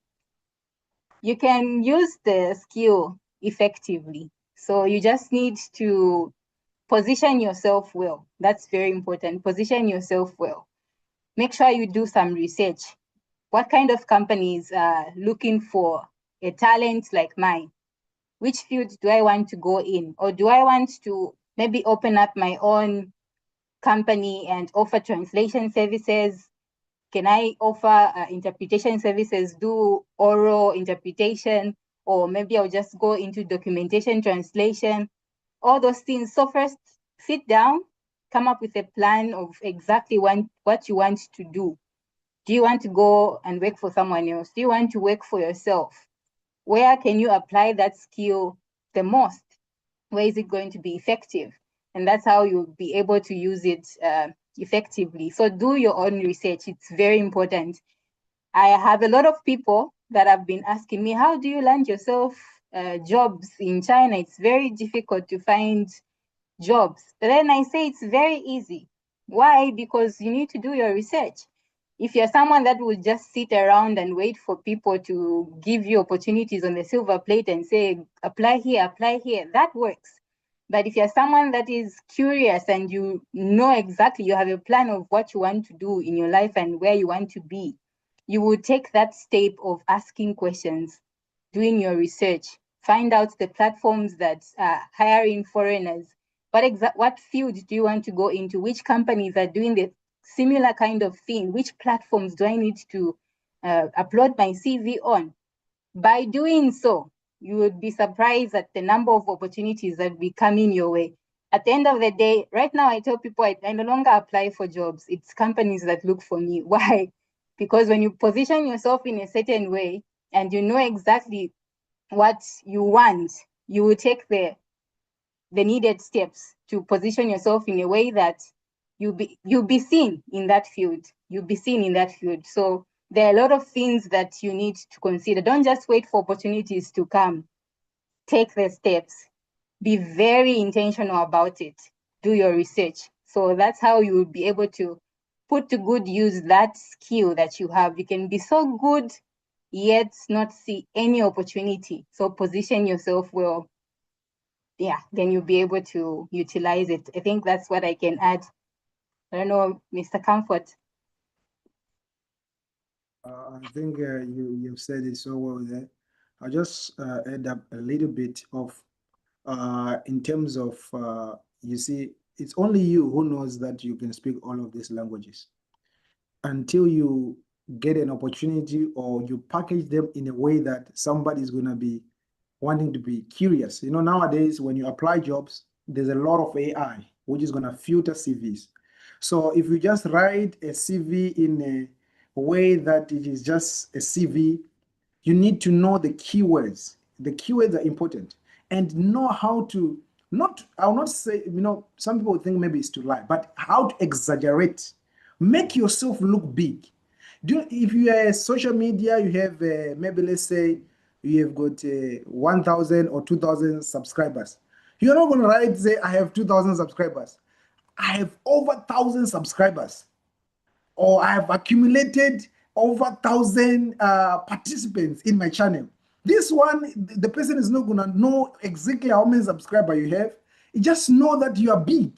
You know, you need to package yourself. Imagine you and I, maybe, I don't know, maybe you have a Rolls Royce or you have a Ferrari. You have never been inside a Ferrari, but you just look at it there, you're like, one day is one day. It is me. What make you want to get into that car? It is because how it is packaged. So when you're applying a job, you want to package everything about you. I did some interviews with some people who are recent graduate. Sometimes somebody just show up on an interview, your hair is Thank you not so combed. much. Thank you so much. Oh, Sorry, are you still speaking? So Comfort, I couldn't I hear don't you. know if people can hear me. Yes, now I can hear you. Okay, yeah. So I say you go on an interview, you do not comb your hair, you are there. Your background is distracting the interviewer. So immediately, this is the first impression. The person is no longer going to consider whatever it is that you're gonna talk about. And thirdly, is when you are going for a company, especially in China, it's very important. Do not be first to talk about. Don't first talk about your salary, because the salary can be a deal breaker. First, find everything good about you. Say it from the beginning. Don't start about asking, do you have holidays?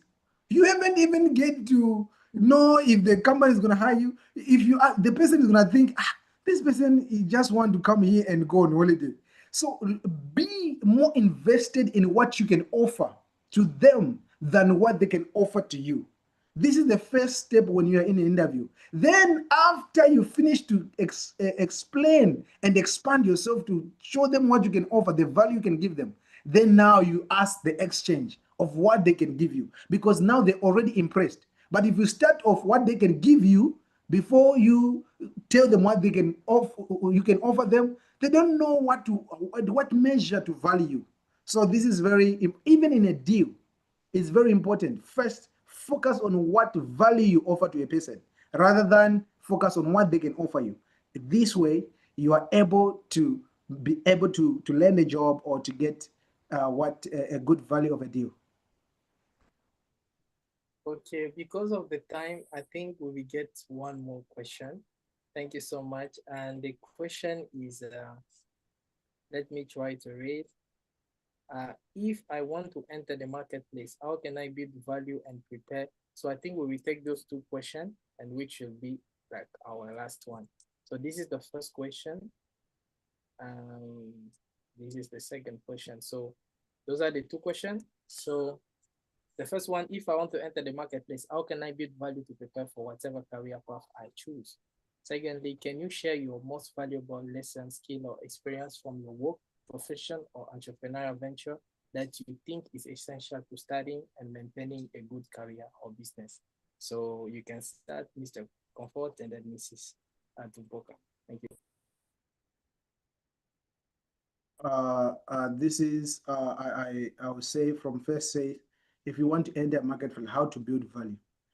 First, to build value, you need to understand what yourself you can offer. If you realize that what you can offer is still low, try to read books. Get connected. I always say to people, it does not hurt to ask.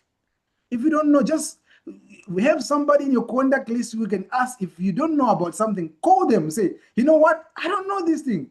Can you please help me? It doesn't hurt to go on the internet and search. Personally, I have a list of people. I know if I want this subject, if I want to talk about this subject, I want to get this value of this, I ask this person, how did you get to be there? How did you do it? How can I do it? Because if you now, after you know how to do it, don't just go and take the information. Go and do research, read. I love reading books. I read a lot of books. And when you read a lot of books about whatever subject you are interested in, it helps you to bring value, because where your value start is from your conversation. When you start to speak with somebody who is into business, they can tell before you tell them maybe you have a business which is successful. From how you speak, they can see value, or you know what you're talking about, you know what you're doing, and you know how to get things done. So if you read books about whatever field you want to get into, you get to know the terms of what you can talk about in that industry. And if you research about that industry you want to get to, you know what is valuable and what are people looking for in that industry. And if you have a connection of people who are into that industry, ask questions. They can help you to become actually better.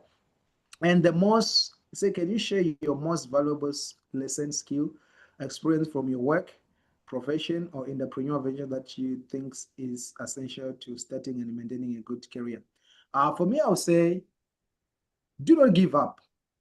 Do not give up, and at the same time, do not care about what people really think, as long you are still morally correct based on how you morally believe or how your tradition.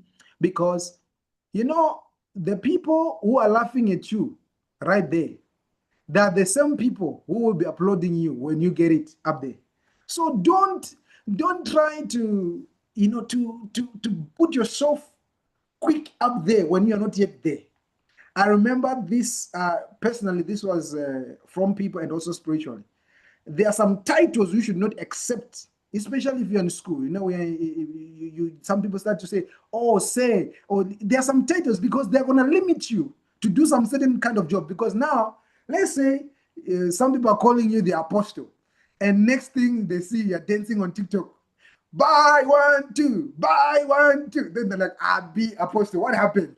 So you yourself, when that opportunity comes, you are start to look about, me, apostle, I cannot do this. No, you need to get down there. You need to be able to do whatever you can do to start to build that connection, and don't care about what people think, as long as you are morally correct. So personally, I've done so many different kind of jobs, and from this many different kind of jobs, I get a lot of experience. And one thing which helped me was, one, not to give up when the no's. I tell you this, I've called more than 5,000 people, and I've returned only maybe 50. And maybe 2,000, they've told me some things you cannot imagine. But still, until today, I still try to call somebody. Why? Because I don't want to give up. And I know that you say no today, maybe another person. If I could get another person from the 1,000, you can get it. Then another thing is, don't be too full of yourself. Say, okay, it's last time I was posting about, let's say, about shoes. Maybe the people in my contact, they see me, I'm posting about shoes, and the shoes was not sold. So now I cannot post about a light. If you have a light you want to sell, go sell the light. If the light is no longer selling, go sell tomato, whatever it is. As long as you are morally correct and you know what you want to get in there and do the work. Yes, that's what I would say.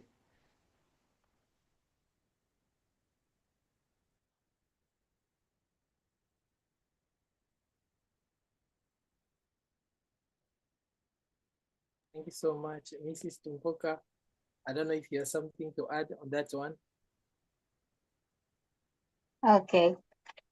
Very powerful response from Mr. Comfort. So think creating value as you're preparing to take a certain career path is very important. And as we can see, even the workforce right now, people are not just employing anybody. You have to at least have some value that you're bringing to the team, some value that you're bringing to the table. So even as you choose a career path, or whether you want to go into entrepreneurship, it's very important for you to first start from understanding the kind of markets that you want to go into. If you are already set to say you would go into maybe international trade, then start reading and doing your research about what you want to do. So it's always important that you understand the market. And another thing that I would advise everyone to take interest in is learning about finances. That one is key, because even as you run your own business, if you say, okay, I'll open up my own company, the way you run your finances would eventually determine whether that business can stand or not, or whether it can even sustain you, or whether it can be a business that would eventually maybe even join the global 500, Fortune Global 500 companies or not. Because finances is a key thing to any organization. So these are like the basic things that you can consider as you're building value for yourself and even for the people that you work for. It is key. So I think just take interest in reading, take interest in research, take interest in becoming a person of value. If you've decided, for example, that you're going to work in China, and you know that the language that is spoken in China is Mandarin, take up interest in learning how to communicate in the language, because eventually you're going to encounter barriers as you communicate with the Chinese people. Of course, you'll be able to help them maybe in one way or another to communicate with the international market. But how about the communication between you and that company? You would miss out on important information. And this also applies in your studies. For like myself, I studied in English. I've never studied an English taught program in China. So you can imagine, for me to be able to communicate with my lecturers, my professors, they can only speak Chinese. So what do I have to do in that kind of environment? Make sure I learn Chinese to a level that I'm able to communicate effectively, I'm able to understand. So certain parts would demand certain things from you. Depending on the path that you've decided, if you say you want to go to France, understand how that environment is and the things that you need to learn. And those things will become very helpful to your career growth. So don't wait for you to land a job before you start learning. Start learning way before you even join that company. Start building up that skill. If you haven't yet started to, start to. It is very important. Currently, I'm working for a company that is in the Fortune Global 500. It's a state-owned company. For me to transition from a private company to a state-owned, it was a big deal. And for you to join a state-owned, obviously they'll look at certain qualifications that you have for you to join a state-owned company. So if you prepare yourself well, you'll be able to perform well even when you join a company. And don't just join and sit there and be like, okay, I've joined. Even as you join a company, keep creating value for it. Keep doing things that would show them that you're bringing something to the table. So it's very, very important. And the Chinese value people that bring value. Once they see that they've employed you 3 months, 6 months, they think that, well, this is now a liability to the company. It's like, we're just spending money on you. We are paying you. But what have you done in the past 1 year for us? Nothing. So you become a liability when you're supposed to be an asset. So understanding the kind of problems you can solve for that company is important. Sometimes you just take it upon yourself, even beyond your job description. You just say, well, this is an issue in the company, and you identify it and you find a solution to that. You're bringing value. So never stop adding value to yourself, never stop learning. For me, I always say your qualifications will get you a job, but it will depend on how willing you are to keep learning. That would make sure that you sustain that job. So as long as you're a person that is teachable, you're a person that likes learning things and, adapting to different environments, you'll be able to sustain yourself in that place. And share something that is a valuable lesson or skill from my work. So like for me currently, I'm now into supply chain. So for supply chain, currently I'm in a department that procures minerals from Africa. So we buy copper, gold, zinc, lithium, coal, all those different minerals from different African countries. And there's one important thing that I've learned in all these deals. It's very important for you to have business relationships, build up relationships. It is very important. And even the Chinese, they call it guanxi. It's extremely important. Some deals you'll not be able to just land them in one communication like this and you close it and you make money out of it. So in sales, there's need for you to build up relationships, be patient, be knowledgeable, always be highly professional, like understand the fields that you're in, such that when you go to negotiate with your client and the person is asking you, for example, in my field, someone is asking you about the purity of gold, you don't know how to even express yourself and ask the right questions.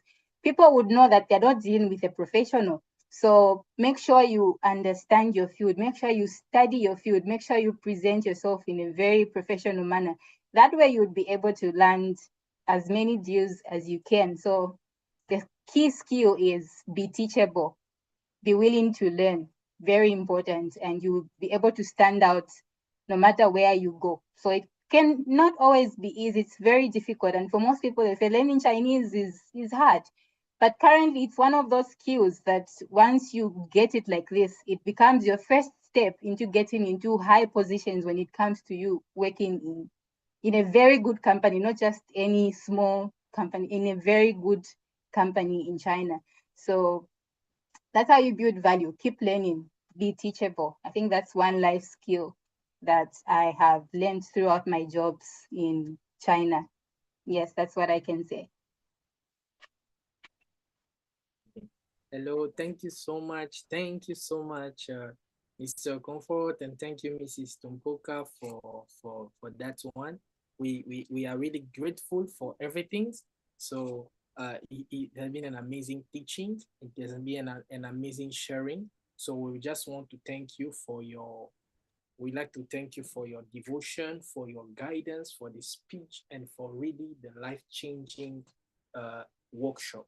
Thank you so much for also answering all the questions, and I believe we have learned more.